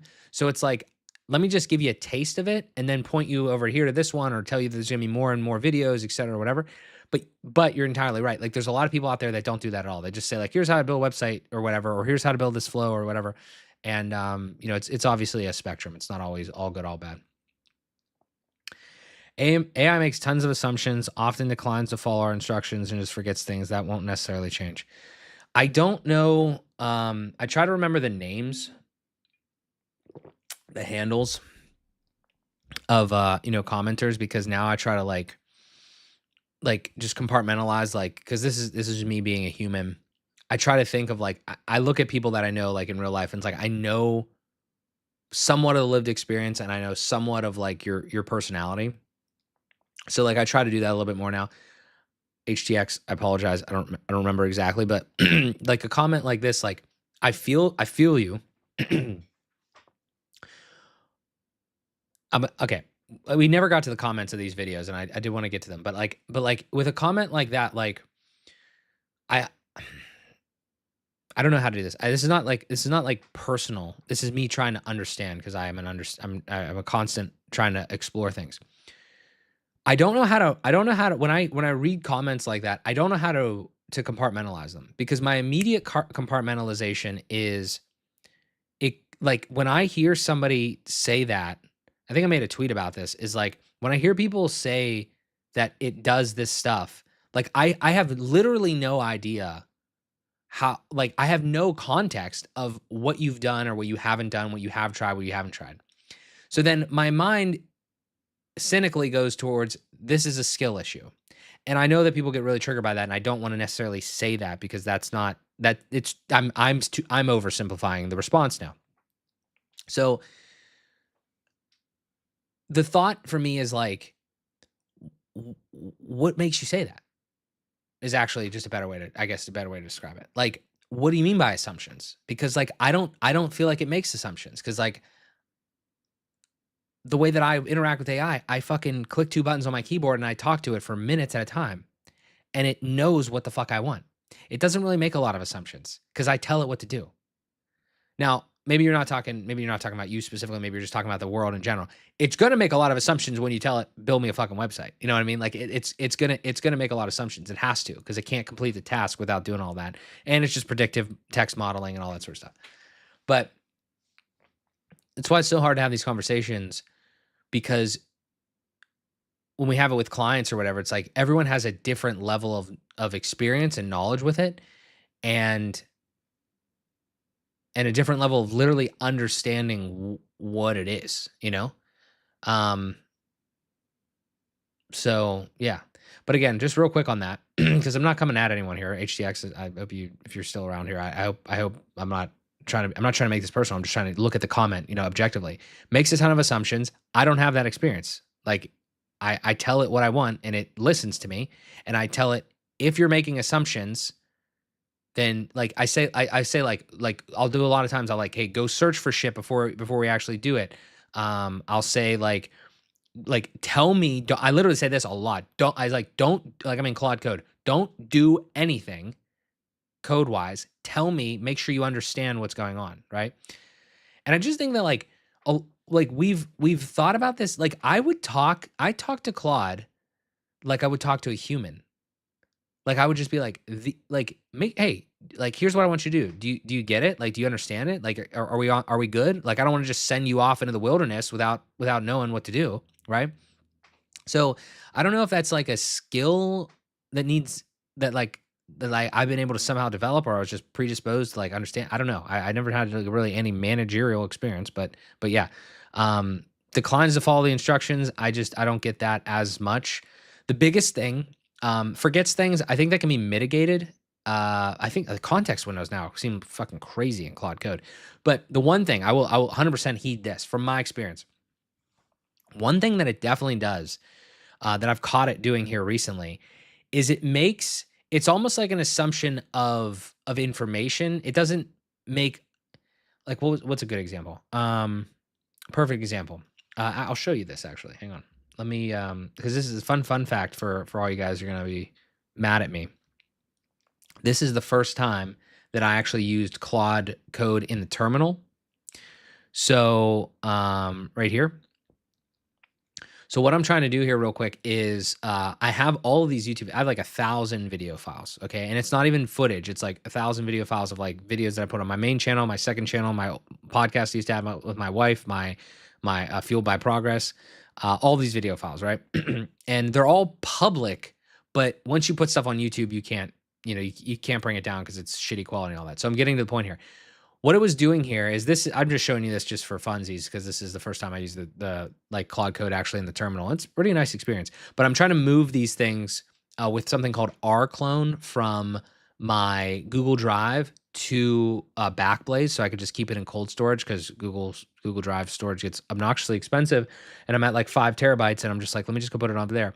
But anyway, the reason I'm saying this is because there was one very specific instance where I'm in 100% agreement with you, and you just have to try to catch it in these instances.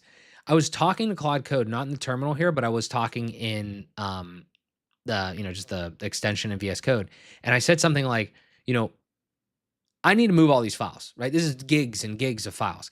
Is this going to slow down my shit? Like this is going to take days, potentially, whatever, right? An amount of time. Can I be running this thing while I'm on like stream and all this other stuff? And the first time, like I didn't ask all that stuff at first. Like it said it told me that it runs server to server. So there's no bandwidth on my computer and there's no no internet bandwidth and no like, memory or anything like that happening. It's not it's not actually downloading, uploading, etc. I come to find that apparently that was false because it told me two separate things, right? It told me that first, and then I was like, okay, I digged in deeper, and I was like, hey, can I, can I still stream and do all this stuff? It's like you could limit the bandwidth that it uses or whatever, so it could run in the background, but it actually does use your computer. I was wrong, and I was like, sick. So I'm not saying it's always right. I'm just saying that see, I hope you understand. I'm navigating it with you. I hope you understand that this is why my mind immediately goes to skill issue, not derogatorily, okay? But just because now I fucking know. It's like now I know, and it's probably gonna lie to me again. But now I know that the skill of like checking on the fucking machine, the robot, the clanker, okay? It's kind of like but here's the thing, because then you're gonna say, well, humans, humans wouldn't do that. Fucking humans lie all the time. And I've watched humans lie to my face. And I've watched like bullshit AI content. I've watched all this other stuff. You've discernment, like to human. You know what I mean? So it's like that's also a skill. it's like it's another skill. Maybe this is just because like I don't like blaming. Like I like to maybe I'm like predisposed to like blaming myself rather than other things. I know I'm down on a tangent here, but like that's kind of how I think about this. It's like I know that I probably have I know I have the capability to make this thing do what I want it to do. It might try to fight me sometimes, but I know without a shadow of a doubt, this thing is better at executing than I am. It's not better at like fully understanding every situation. It's probably not as reliable in certain situations. Like for again, like the remembering and the assumptions, like something here and there, it's gonna hallucinate. But like I still have an immense amount of confidence in myself and a lot of you to like make the fucking thing do your bidding. As my friend Kevin Geary says, make the thing be your bitch rather than you being the bitch, right? And I think that our definitions of being the bitch is probably a little different, but I think that like if you're the one in control, I just have an immense amount of confidence with these tools because the only problems that I've ever had with this is when I get lazy in the terms of just not like trying to steer it enough, or if I don't give enough context, etc., or if I just don't do it. Like obviously if you don't use AI at all, you're not gonna experience the benefits. So that's been my experience. I know that's a long tangent. Didn't Kimmy just build the last game? Yeah, we're talking about AI, building AI. Yeah, I don't know. It's crazy over there. I don't know what they're doing over there. I haven't tried enough with outside these like Kimmy, all that stuff. Just pretty much been the main frontiers.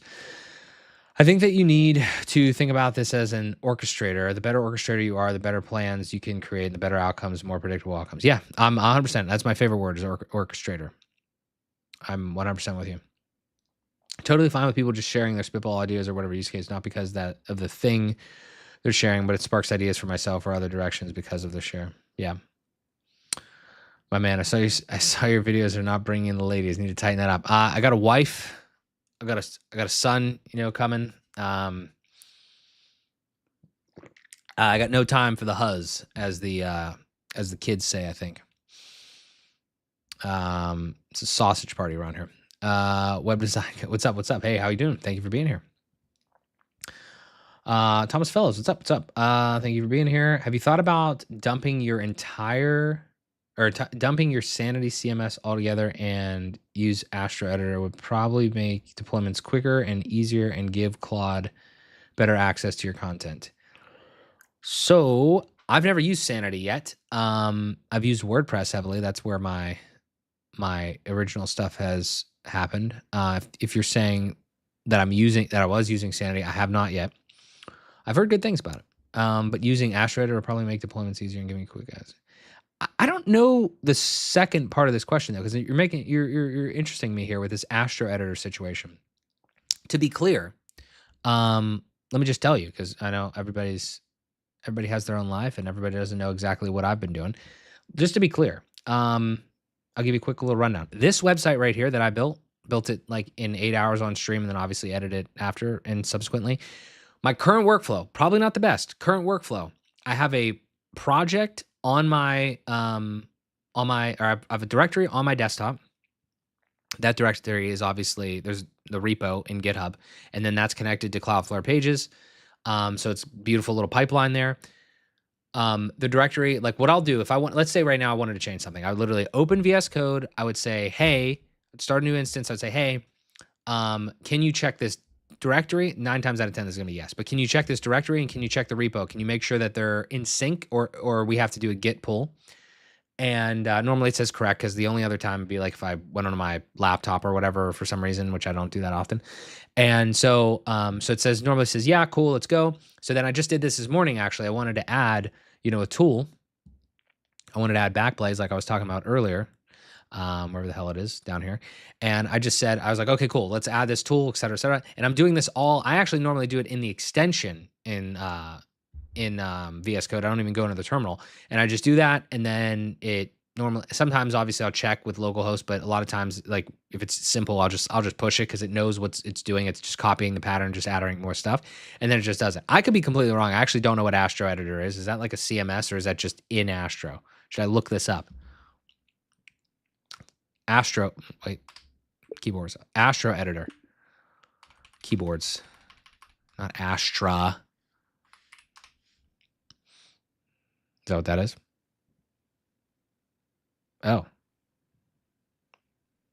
well, regardless, um, maybe something to look into for sure. Here's the thing, though. Okay,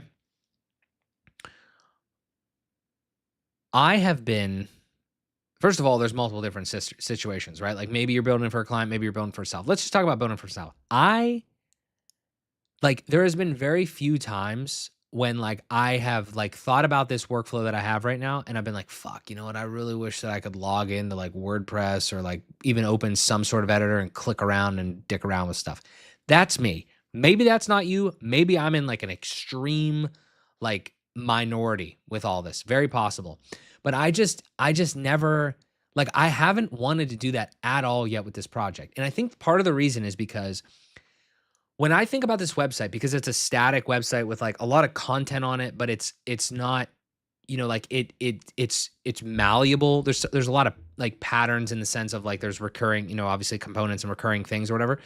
And like, like resources, for instance, like if I'm adding more resources, I'm like, doing it. There's definitely you look at this website and there's definitely places where a CMS could definitely like fit, right? Or even any sort of editor. But here's the thing, it's like I don't want to look at the shit. Like I don't want to look at the code. And if I look at this website and I think about something that I want to do, it's like and I'm in the minority here because I know everybody's trying to solve this problem right now, and I don't fully wrap my head around it. But God bless you if you figure it out and you make a bunch of money with this. I have not once wanted to go in here and be like, I really, really, really want to like copy this text, copy this element, and move it down here and like move shit around and like adjust this shit, man. I've not wanted to do that once. Maybe it's because I'm not like a designer and everything doesn't need to be like absolutely like je ne sais quoi to my perfect like thing or whatever. Or maybe it's because I'm just maybe you can call me fucking lazy. Like, I don't know. You can call me, I don't want to do any work. I don't know what it is. I don't think that's the case, but you do it. Whatever your opinion is.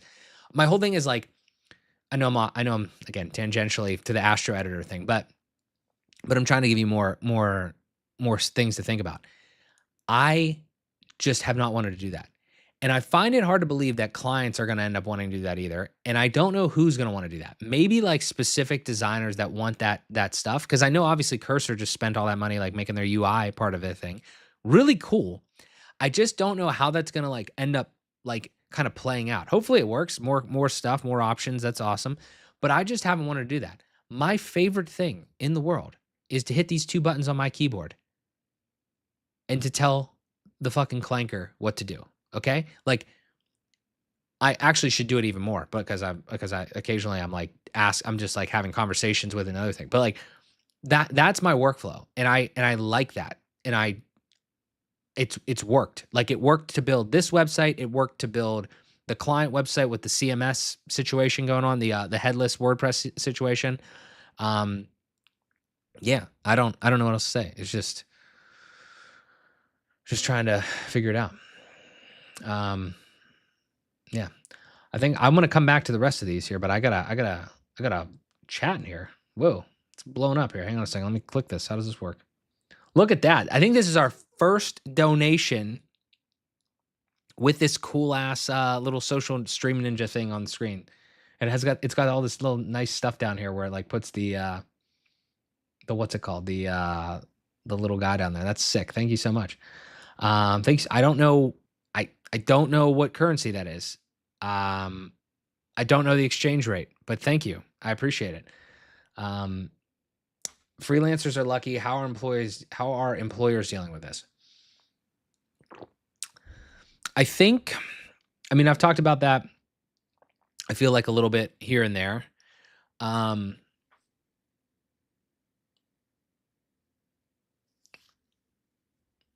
I think it depends because if you're talking about like business owners and people that are employing people, they're probably in a weird spot because as my anecdotal evidence would show, I got one guy that literally said on the call he wants to be a one-man band and like he's like disbanding obviously from like he didn't really have per se employees, but he's basically becoming a solo operation.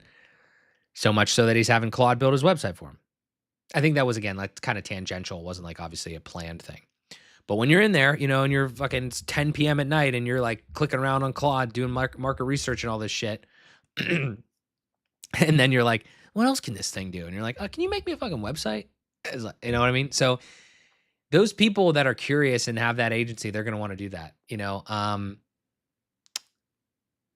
The other side of the coin, though, for sure, is people like my other conversation that I had where they don't want to hire anyone now. They want to make an internal marketing department with one person. Which, so again, it's layers to it. It's like, I'm going to do everything myself with AI. I'm honestly kind of in that camp. So again, I can't complain. Next one is like, I know that this is really powerful, but I can't do it myself and I don't want to do it. I'm a business owner. I'm doing this. I'm whatever. I need to get one person that knows this shit really good and basically like integrate them into my business. And then they can be a contractor to do this type of stuff. That is what I'm dealing with. I think that's another lane of employer, mentality. The next lane would be, and this is like, I don't know how quickly we get up to like enterprise stuff, but I have friends that are software developers at FANG companies. And when I talk to them, it's very interesting because it's a totally different conversation. And maybe this is some of you guys, I don't know, but I haven't experienced this because I haven't worked at a big company and I never worked in this era as a job. I've always been like the entrepreneur, like how can I use this shit to my advantage?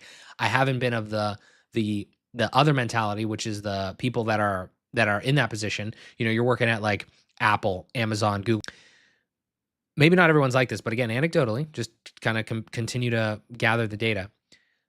Those individuals scared shitless because, and I understand it because they are literally watching AI do their job.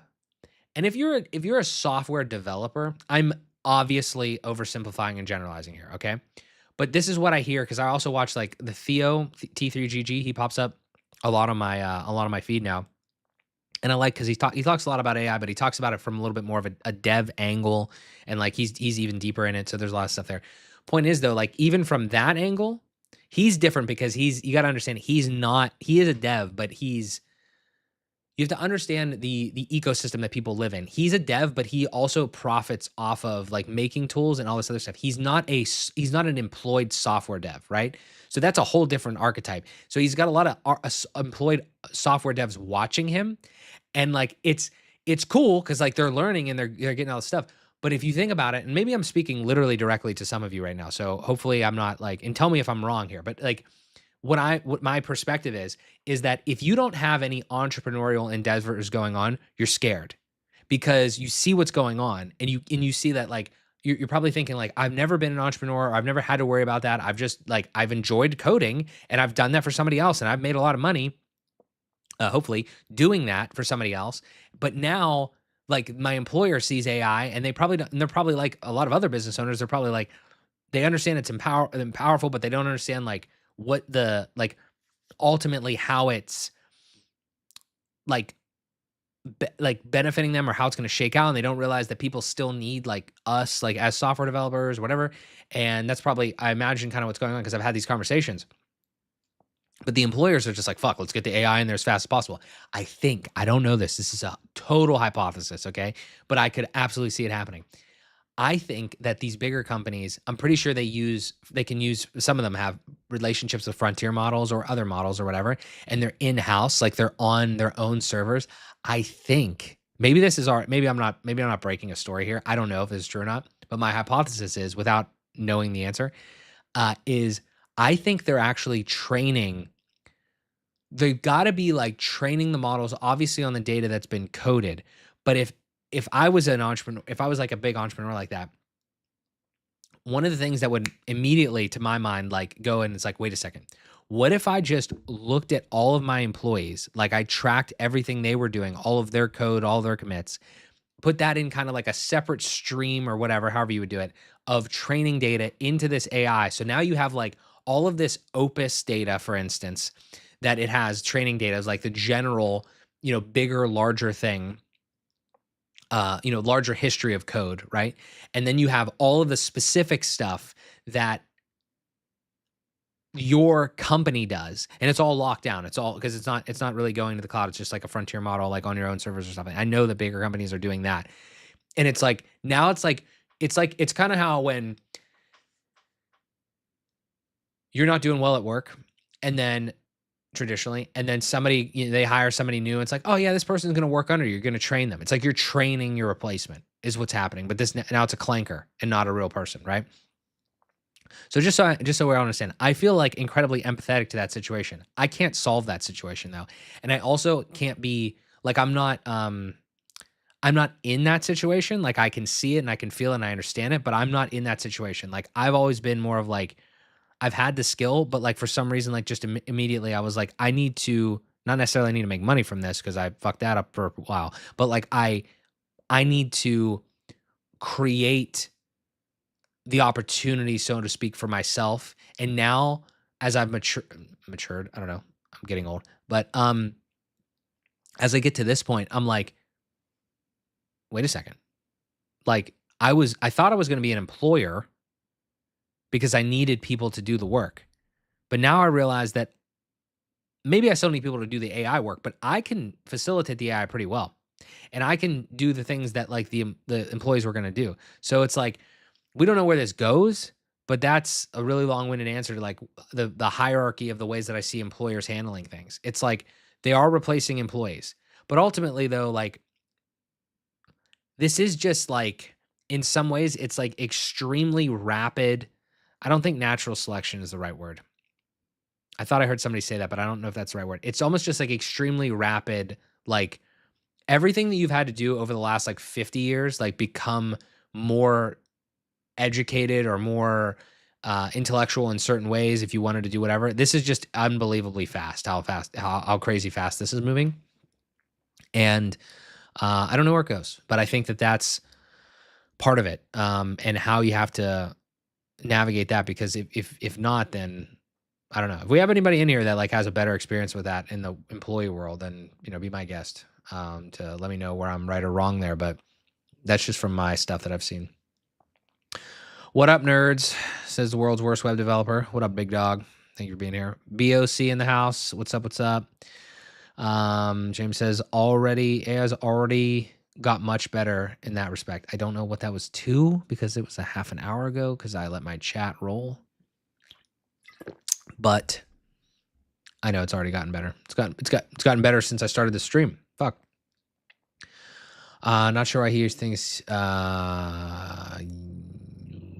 know what that was to. AI forgetting things is absolutely a skill issue. Okay.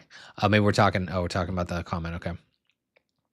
In that you need, I gotta read these over here. In that you need to tell the AI to create a skill for the task you're wondering. Yeah, that is an important thing. I know it's a skill. You know what I mean?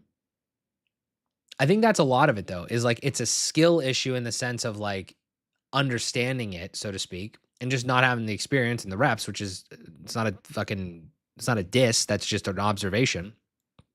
Because I got a fucking bunch of skill issues because I haven't tried enough shit yet. I haven't even fucking tried to hook up a goddamn database to any of my shit yet because I haven't had any ideas for user stuff. But I'm gonna be trying that soon. But what was I gonna say? But yeah, like the idea is that you have to understand like what's out there and the tools, and then you have to try to obviously implement them. So if it's a skill issue in the sense of like knowing it, that's one thing. But then now that Claude has, again, appropriately named like skills, the AI is like the fucking base. You know what I mean? And I think I wish we stopped saying it like this, but we're just never going to now. It's like we're not using AI. We're like using AI almost as like the framework and like the thing to get the work done, but we still have to layer on a bunch of other shit. We have to layer on like particular front end skills if you want to have good stuff, copywriting skills, Claude MD files in your specific project, right? Like I don't know if it's going to change. It probably will, but like those are the things where it's like these things make an actual impact. Not to mention, again, if you're typing, please, for the love of God, stop typing. Maybe you don't like talking, but I promise you that if you start talking, you're going to feel much better. You're going to get better outputs. It's a little anecdotal, but it's like a large anecdotal size. The experience that I have with AI is very, very good. Maybe it's because I'm not trying to toot my own horn here because like I'm trying to like be, but I'm trying to be objective. Maybe it's because like I'm a relatively articulate communicator and like maybe I'm just like autistic or something and I just want no disrespect to autistic people. I'm not actually diagnosed. But like maybe it's just because I'm like almost like OCD about like the stuff that I'm giving in. I'm just like thinking about all the shit and I'm dumping it in there as context.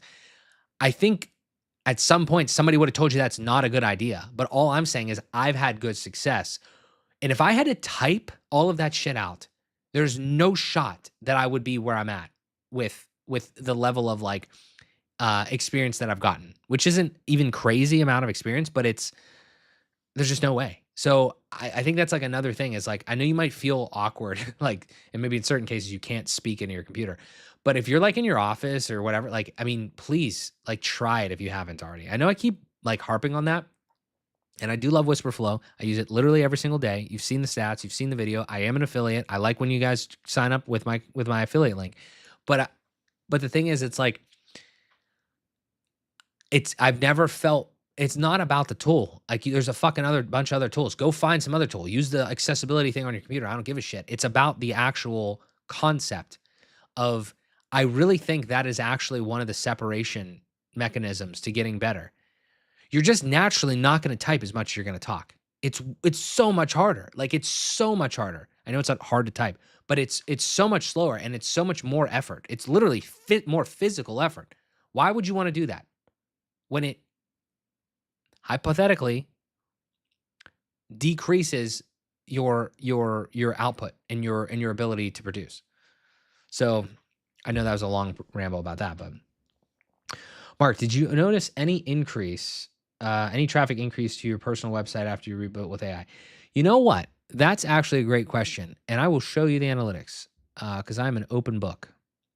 But I don't remember exactly when I built the thing. So let me find out when I actually launched this bad boy via the easiest way is probably just to find that stream real quick. I know you can't see any of this. Just let me go to my live real quick and then find that. You might hear this if I click on this video, rebuilding my, wow, it was only 3 weeks ago. Does anybody else feel like time is fucking going super slow? Oh my God. I feel like I feel like I live 10 lives every day. This is crazy. Okay. So streamed February 26th, 26. All right. So let's look at the data, folks. We have data using plausible. Here we are. Last 91 days. Numbers are up. If you just look at that graph, right, you just kind of look at it, squint your eyes. I mean, it's going up to the right, not very fast, but it's going up to the right. Right here, I mean, I don't know what this fucking spike was for, but okay, there's a couple nuances to this data. Right here, I imagine I could probably look. I think, what happened was right around this time I was releasing some videos and I started doing the lead magnets. You guys, I mean, again, maybe you're not in the same situation as I am, but you should absolutely be doing these lead magnets. If you can find things that people want to learn about, I appreciate every single one of you that has put your email into my email list to get these lead magnets. Crazy. I just didn't expect it. I mean, I had some good topics, from the resources and everything like that. You can get them all if you go to right here. There will be more and even more inside Modern Builder Society. But I think that was this spike here. And then because I did some of them in bricks initially, because that's where the website was. So I had those initial spikes from there because people were just going to the site because I actually told them to go to the site for something for once, which is fucking a terrible business person.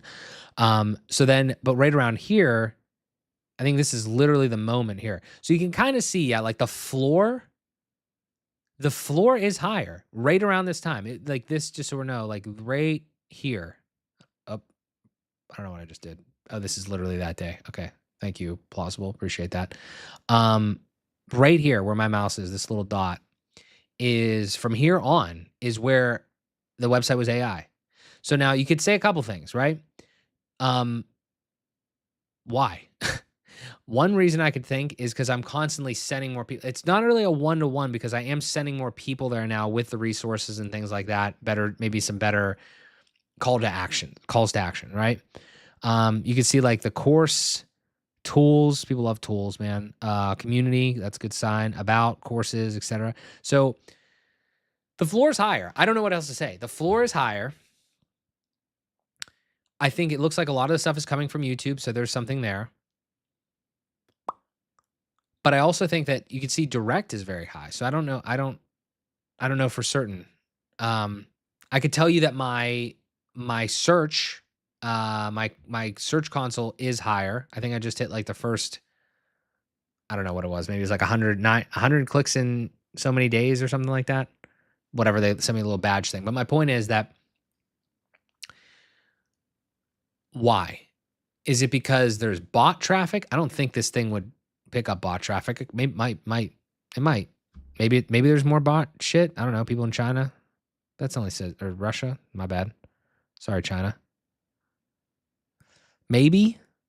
These aren't like big numbers, you know what I mean? So I don't think it's like, maybe they're not all like real leads, they're not all real, like whatever. But I don't think this is a lot of Aussies love Australia. Um, I don't know. I don't know. I don't know the answer to the question, but all I can tell is just based on the data, the floor is higher. And it's not crazy numbers either. So I don't really think it's like crazy bot traffic. I think it's just more like there's more data on the site now. There's more feelers coming to it. There's more calls to action from different videos, things like that for the resources and all that sort of stuff. Definitely plays into it. But I also think that because I used AI and I felt like it empowered me to put more stuff on there quicker. Like with my old brick site, like, oh man, maybe I'm not like you guys. I just didn't want to fucking do anything. I didn't want to do anything. I didn't want to like worry about all of the shit that like is important, but is also now kind of like abstracted and encapsulated, like kind of away from me. And I just told Claude to do it, and you could go see it. It's a terrible live stream because the fucking audio got messed up thanks to Restream. But now my live streams are beautiful, so it's fine. So hopefully that answered the question. I know there's a lot there. Taiwan dollar. Interesting. Okay. Cool. Cool. That was for the thing. Thank you. Apparently, I am 100% correct. Thank you, sir. I cannot remember what that was about specifically, but rapid evolution. Yeah. Bro, I have built full SaaS with Opus. It's just the way you use it. Yeah, I would agree. I mean, there's a lot of nuance to all these things that we talk about here. There's a lot of good arguments, a lot of like more straw man stuff, but this stuff's capable. It's like, how capable are you to use the tool? You know, it's again, it's an oversimplification, but it's like, I have a hammer in my hand. Do I know how to hammer a nail? Have you ever seen any of those videos where those guys just one shot nails right into wood? I don't know how to do that, but I can use a hammer. Like I can nail something into a thing. And then there's some other people, like, uncoordinated, whatever. Like it's like it's hard to hammer a nail. It's like I don't kind of the same thing, oversimplified. You must control it and give it data. Don't let it do all the work without, yeah. Yep. Context important. Login, register, and user management with user roles would be a great idea for a long live stream. Yeah, we got to try that. We got to try like, I don't know, Supabase seems like everybody's favorite word, right behind AI. So might try it. Astro again, like I was one of the earlier ones, I feel like, to like start making it from like the WordPress, bubble of content creators, like how I'm kind of emerging from that. Like I feel like I know other people did, but I just did preliminary research and like, I saw Phantom WP like a while ago, and then I was like, okay, let me try like Astro, kind of like unrelated to seeing that. I was like, can I just do it myself, because it's literally just writing code or whatever. So I was like, could I do that in there? But then the other one was, um, now it's like the Supabase is another big thing that I hear about all the time. Convex. It's just like kind of it's kind of utilizing AI to now utilize all these different other tools that people are using to build these different things. And it's kind of crazy. I think this is going to go down as like a moment where this is going to birth a lot of really, really talented developers. And I mean, the problem is I don't know how we're going to be able to classify who a developer is anymore. I think the definition would have to change, or we're going to have to come up with maybe you call them vibe coders. It's kind of a ridiculous name, but because I don't really, for a long time, I haven't said, like, I've said I'm not a developer, I'm not a designer. It's like, well, what am I? It's like I'm an orchestrator. Maybe it's going to birth really good orchestrators. I already think that I'm like a pretty good orchestrator with a lot of this stuff. And I think that that is where a lot of people are going to find a lot of value, much to the chagrin of people that are like, pure enthusiasts on, pure purists um, on like just knowing every bit of syntax and everything like that. But I don't know what to say on that. Um, yeah, it's tough. It's a shame. I've talked for 2 hours. Talked a lot about the video and stuff, but I think we could just wrap up with some of this analysis. Um, let me see what we got here. Let me go over here and we'll let me get rid of this. Actually, we can just do this. So a lot of interesting comments here. Obviously not going to go through all of them and everything, but we talked about this earlier. This is this video that stemmed all from this conversation. I got this I was going to do this. I thought about this way too late. I was going to think about like try to scrape these with an API little automation thing, but I didn't end up doing it. I tried this stupid little free Chrome extension. I got a CSV and I have that in Claude. We can play around with that for a second. But just a couple things. Like there was a couple notes that I made. This is one. I probably talked about this. The main thing that I'm seeing standing out to me right now in these comments is how brazenly people talk about the capabilities of AI right now in two distinct ways. That it can't do something which I've seen it do, and that it can't do something today without adding in the possibility of said thing being possible in the near future. I just think that those are two cardinal rules right now. Like, if you haven't seen it done, you have to assume that it can do it and find somebody that can do it so you don't like say something that's just factually inaccurate, because it's so hard to actually know. You know what I mean? It's so hard to actually know if something is possible. Or you can just try to do it yourself, right? And then the other one is this one. It's like, bro, we know this is gonna get better. Like, it's either the world's either gonna end or this is gonna get better. Like, there's one or the other, right? So it's like, I don't know. I don't know why we're having that.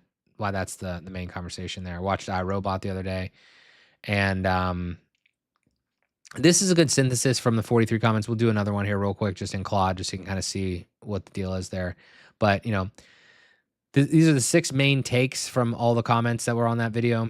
So the first one is you're lying or selling a course. About 10% of people. AI companies are burning cash. This collapses. I mean, could be. Nobody knows the future. That seems like obviously a possibility. AI can't do what you claim. That's a rough one. That's a rough looker, because like I'm not saying that I'm not. It's kind of like what I just said 2 minutes ago. You're right, and I'm adapting. Excited. Cool. You're right, but we're all fucked. Also potentially cool and potentially true. And then clients will be back when it breaks. Maybe. Yeah. I think some of them definitely will. There's definitely more opportunity around that. You know what I mean? Let me go over here real quick. Hey, I'm doing a live stream right now. I just gave you all those comments. Here's what I'd love to do. Just can you synthesize them for me and kind of I just want to show, like in one fall swoop, like all of those comments. Can we just get a beat on how people are reacting? I don't know if this really got all those comments. I wish I would have gotten every single one. Maybe I'll try to do another like offline experiment on that. But yeah, I just kind of gave it all this, and just kind of seeing like what the deal is there. Like, I feel like I overthink the content. It's like just something like this is like people probably don't realize that you can do this shit. You know what I mean? It's so second nature to me. And I feel like I need to like realize that not everyone is like me. And maybe you guys all understand this too, but like there's other people out there that don't understand that you could just like have the thing do shit for you. I don't I don't get it. All right, so real quick, yeah, the big picture, he'll be back. Largest single camp. Okay, huge chunks of it said they'll be back. Yeah, we kind of saw that in the other one. You're right, time to evolve. I think it's just doing in a different order here. So that one must have been pretty indicative. Web design was already dead. Vocal group. Yeah, they see word. A lot of people shitting on WordPress. Some people shitting on WordPress in there, which is funny because you never hear anybody. We all are critics of WordPress if you're in the bubble, but you never hear anybody like say something else. It's always like WordPress is got its problems, you know what I mean? But it's at the same time, it's also like we gotta like I just hope we have like um let's have alternatives too. I mean, obviously now that's what I'm doing and I see more people doing it in general, but um some of the comments were just like, ah, yeah, whatever. I say it from like a sense of like if somebody was reading it and they were like, "Oh, what do you mean word?" Like somebody that's like um not naive, but they imagine somebody who's watching it and they came from like a pure heart perspective of it, and they see comments that said WordPress was dead, and they're like, "What do you mean WordPress is dead? I just learned WordPress." It's like you need to give them an alternative. You can't just say "fuck you." You know what I mean? So that's kind of what I mean. Is AI is overhyped, unsustainable? I don't think it's overhyped, honestly, at all. It's probably properly hyped because it's in an overhang period where there so many things can be done that people don't understand. So it's not overhyped. It could be unsustainable. Nobody knows the answer to that question. I am the client you're describing. That's interesting. Those are the most interesting ones for sure. Actual business owners confirming they did exactly what CJ did. Da da da da da da da. Okay, Euro subscription. Yeah, kind of crazy. Haters are trolls. Yeah, yeah. AI course sales pitch. Yeah, love you guys. Um, Comment cuts deepest. Good enough beats perfect. Um, yeah, yeah. I mean, that's the thing. Um, that's good. It's good to hear. Thank you, Claude. Third undercurrent, a real anxiety in consulting advising is also temporary. This is a good one. Yeah, several people pointed out that if the client can build with Claude, they can also get the strategic advice. Yeah, that's a good point. Um, and I kind of feel like I talked about it a little bit um in this situation. But I don't know if you can, you can't plan for the end of the world. You know what I mean? Like it's like you can't plan for the end of it. You gotta business. This is the one thing that's actually taught me. This is the one thing that's really taught me here is like business is supposed to be a game of evolving. And I definitely haven't really like been that person, so to speak. I mean, I've always been learning, but like, the idea of like being in WordPress for an extended amount of time, just as my example, it's like I don't really feel like I evolved that much, you know? And I think now this has given me the realization that like I have to evolve. I have to adapt. It's just obviously it's known. Now it's just like real punching you in the face, and like it has to happen. But like the last comment there where it was like, advising and consulting might be temporary as well. Well, fuck, it's it might be, but it's like if it's the thing that could pay you now, then you have to do that and then continue to evolve moving forward. You have to stay like one step ahead of the game, of the market, of the client, etc. And again, this is why I think that the one good thing about if you've taken the advice of if you're in this camp and you've taken the advice of so many people where it's like building relationships with people, then it's harder to be like it's harder to not have opportunities there as long as you actually provide value and you're like a half decent person to work with. Because honestly, a lot of these business owners, they probably are very personable. They probably don't want to be using AI for everything necessarily, especially depending on what industry they're in. Like if it helps them, sure, but like they want to make money. So any way that you can help them make money still, even in these weird ass times, you're probably gonna be all right. But I will say, even for me, because I've actually like tried to turn it up a little bit now, because I was never like a big like sales guy or like a I don't want to call it sales. I want to just call it like never like not even outreach, like cold outreach, but I'm saying like now I'm like thinking about my clients' businesses and thinking about these new skills, like how can I help you? And then I'm trying to present that a little bit more, right? You absolutely have to do that. Because if you don't do it, then somebody else is going to do it, or the AI is going to do it, and you're probably going to be in it for a rough time there.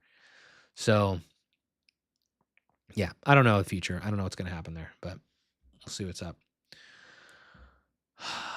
Let me see here. Another donation in apparently the Taiwanese dollar.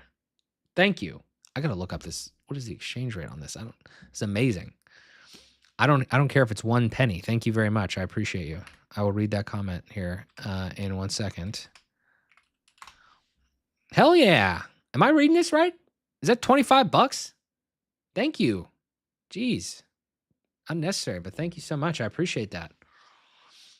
You're fascinatingly lively. Thank you. Appreciate that. Tell me, I'm definitely not alone in saying one, AI aversion is creeping in, and two, real person economy is coming back. There's a craving for bio renaissance. Yeah, I mean, I don't necessarily disagree with that. I've heard that take a few times, and I'm mixed on it for certain reasons. I think there's a real. I don't want to make predictions, but I think there's a real timeline that ends up with us being more human focused. Like it's kind of to your point here, like a bio renaissance. What does that actually feel like? I mean, yeah, there's probably less like AI maybe involved in a bunch of stuff. Here's the thing. Okay, let me try to reframe this. I think there's a lot of shit AI out there. We all know this. That's the part that's pissing people off and giving people the ick. I hope, truthfully, I hope it doesn't turn everyone off from all AI because I can tell you without a shadow of a doubt, I am stressed with the stuff that I have to deal with, but I'm definitely happier and more efficient than I was before. So, my point is like, if you are doing something that AI can help with, then I think you should leverage it to buy back some of your time. And I'm not saying like fill all like let's say it took you 10 hours to do something before and now with the advent of AI it takes you 3 hours. You could technically, potentially, depending on how you slice it, a little bit of oversimplification here, you could potentially make the same amount of money in 3 hours. I'm not the guy that's going to tell you to now go do 10 hours of AI work. So, so you're making whatever the difference is there. You know what I mean? Like, I'm not telling you to like fill in the rest of your time with a bunch of AI work. What I would tell you is think about yourself. If you can live off of the money that you made before and now you can do it faster, still make the same amount of money or, maybe do a little bit more work, but still make the same amount of money and you like that, that's the fucking goal, right? Isn't that the goal for some people? It's like I have a decent life now, but I can use AI, I can make myself more efficient. I can still live within my same means. And now I have like some amount of percentage, 20, 30, 40, 50% more of my time to go do whatever the fuck I want. And like go play deck hockey or go play golf or go hang out with my friends or whatever, right? So I think that they kind of like go in tandem here, right? It's because I don't like the idea of, or I don't, it's not that I don't like it. It's like I don't think the idea of AI, people are definitely getting adverse to bad AI, but the AI is also getting better and it's being more capable. So I think that we're in a transitionary period in general, but we're also in this part of the period where it's like, God damn, I know that this thing is helpful to me, but I see so much trash that it's like, how can I actually get it? And then I understand we go back to some of the other comments and it's like, I understand how you could feel like this is shit. I get it. I totally do. The reality of the situation is, though, there's a lot of things out there that are shit. You know what I mean? Like, there's a lot of like maybe books out there that are shit, or there's a lot of like shows out there that are shit that you don't like, or that you don't know how to, you know, enjoy in certain ways. But there's a lot of good stuff out there too. You know what I mean? And I think there's a lot of like good ways and good methods and techniques and models out there to utilize in this realm of AI. Um, but I also I do understand the idea of people still wanting to connect with people, and I think for the foreseeable future, it seems like that's going to be the case. But I don't know. It might get really weird though, because as soon as we do shit like obviously Neuralink, but as soon as we do stuff like as soon as we start putting when if this happens, which I don't know if it will, because Google Glass was like a huge thing before, and then it didn't really catch on. If we get to the point where I mean, it's not, I guess it's not really working with the Meta glasses because it's not augmented. But if we get to it's failed twice now, sort of, right? It failed with the Google Glass, that sort of an early era, and it's kind of failed with the VR situation to some degree. Like even like the Apple Vision Pro thing, it's like it's really cool, but it's like, is it like can we get to adoption? Those two things signal to me that we're not ready for that, and I don't know when we're going to be ready for that. Um, but I know I'm all over the place a little bit here, but that is something to me that's like there probably is a little bit of that coming. I have no idea though. I can't predict. But from my opinion perspective, I hope that we don't. I mean, it's in my own personal interest too. So I'm not, I am absolutely a little bit biased here.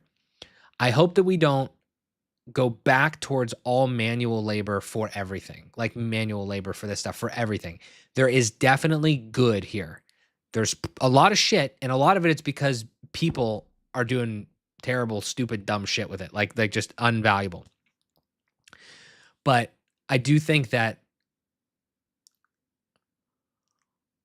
for the foreseeable future, I myself even like I don't want to just be talking to this thing. I would honestly love. This is what I would honestly really really enjoy because I think this is going to shake up a lot of things because if people lose their jobs and shit like that, you hear conversations about like universal basic income for all the for people that, it's going to have to world's going to have to change. The United States probably going to have to change. We're not getting into a political discussion right now, but like I mean just you think about it, it's like how are we going to sustain whatever?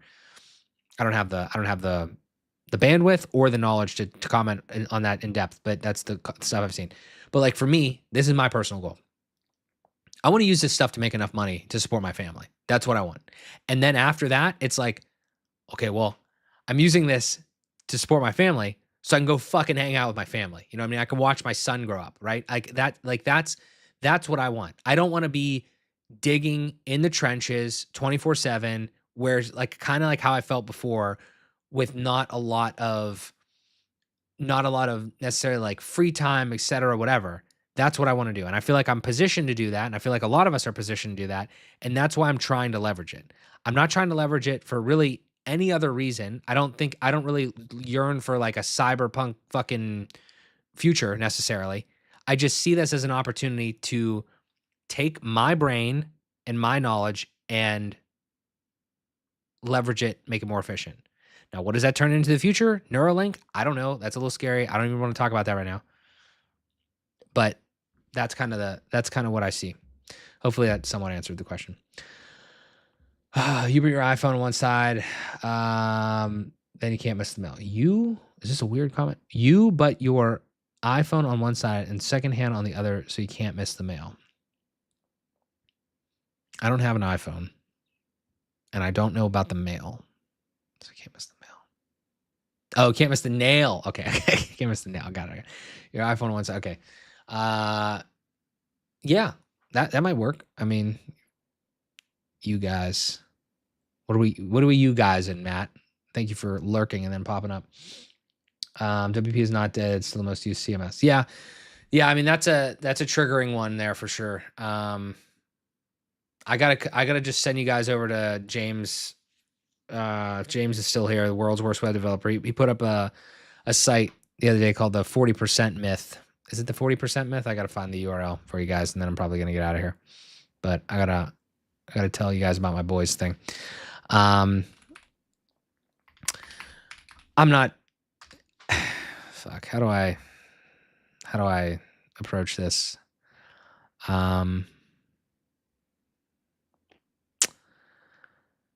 You know, James, you tweet too much. Where's the fucking thing at, dude? Here's the thing. I'm gonna comment on that. Like, I'm not even gonna comment on that because I don't like. I think the answer is yeah, but it's a big caveat, and I don't feel like dealing with it. I'm gonna make a point by not making a point. I am gonna give you this link though because I think this is like a worthwhile like this is a cool project regardless of what you think about this and anything like that.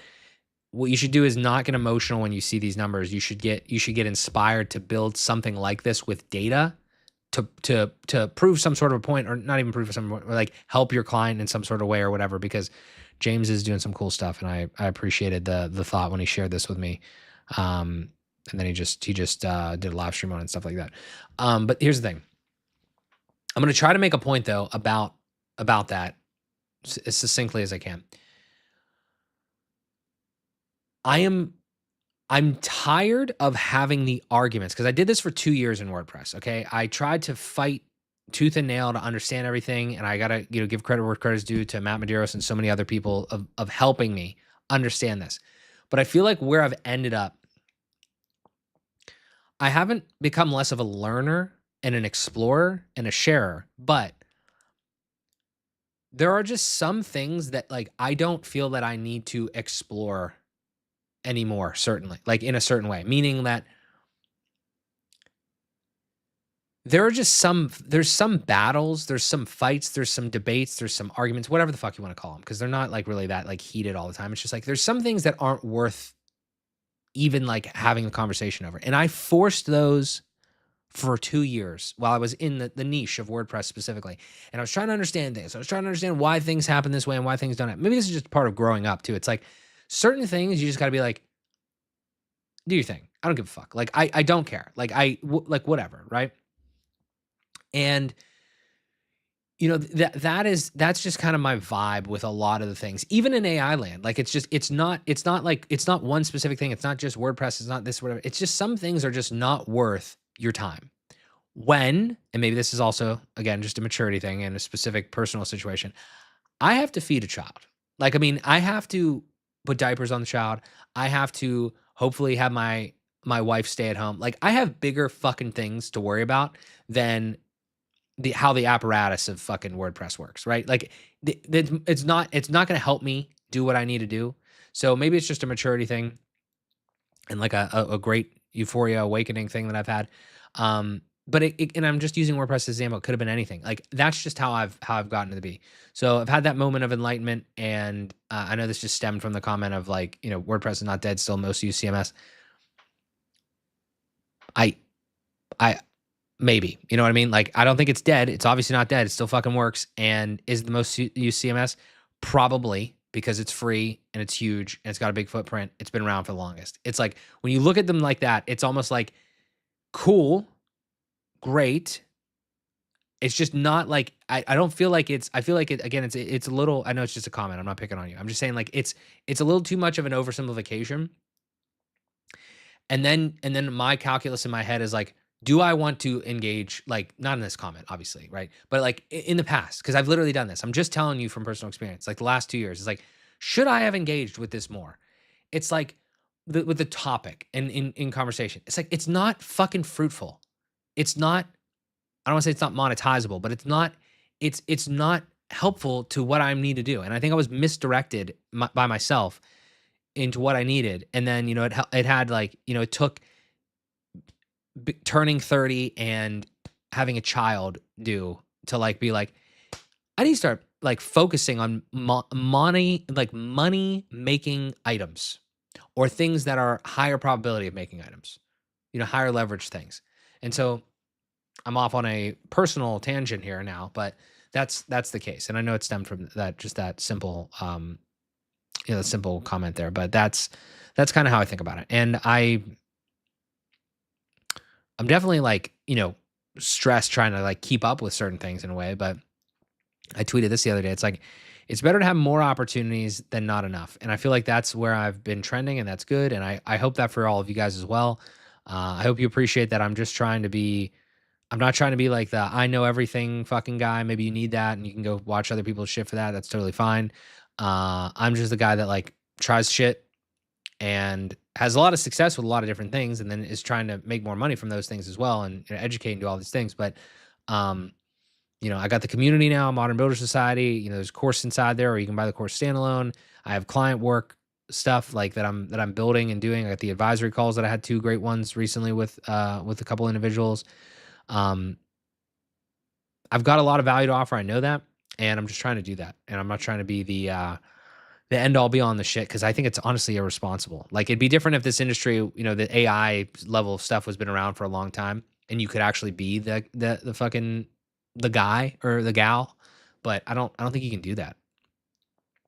And I see this as a big opportunity. So that's why I'm trying to continue to learn it because I do genuinely feel like this is probably the direction that a lot of things are going to go because I can't see this reversing unless again the world ends. So yeah, but that's all I got. This has been a good stream here. I'm gonna try to do more videos because I've kind of dropped the ball there with it's tough to juggle like marketing, which is content, which is the highest leverage thing that I could fucking do, and I just need to do more of it, and I'd be so much better off. Uh, and then sales, so like sales and whatever the client work stuff, and then also like the fulfillment, so the community stuff, the advisory stuff, and then ultimately the client work. Um, I have a better situation for that now, a better schedule. So should be good. We're just gonna keep evolving, keep pivoting, keep learning, keep adapting, and kind of go from there. So I appreciate you guys so much. This has been an incredible stream, as they always are. I hope you enjoyed the continuation of that video stuff, that whole situation. I hope you enjoyed some of these different takes that I had. I thank you so much for all the engagement in the chat and everything like that. Um, and yeah, I mean, the calls to action are in the description. If you want to do anything, if you want to join the community, if you're a client potentially or prospect or whatever, because I feel like I'm going to get some of that now. A lot of that audience. Just hit me up. Go to my website. There's places to get. Just follow the path of whatever you think that you need, and we can chat. I'd be more than happy to work with you in some capacity on anything we need to work on. So, um, yeah, figuring it out day by day. It's going great. I'm super excited. Thank you so much for watching. Look forward to more videos very soon.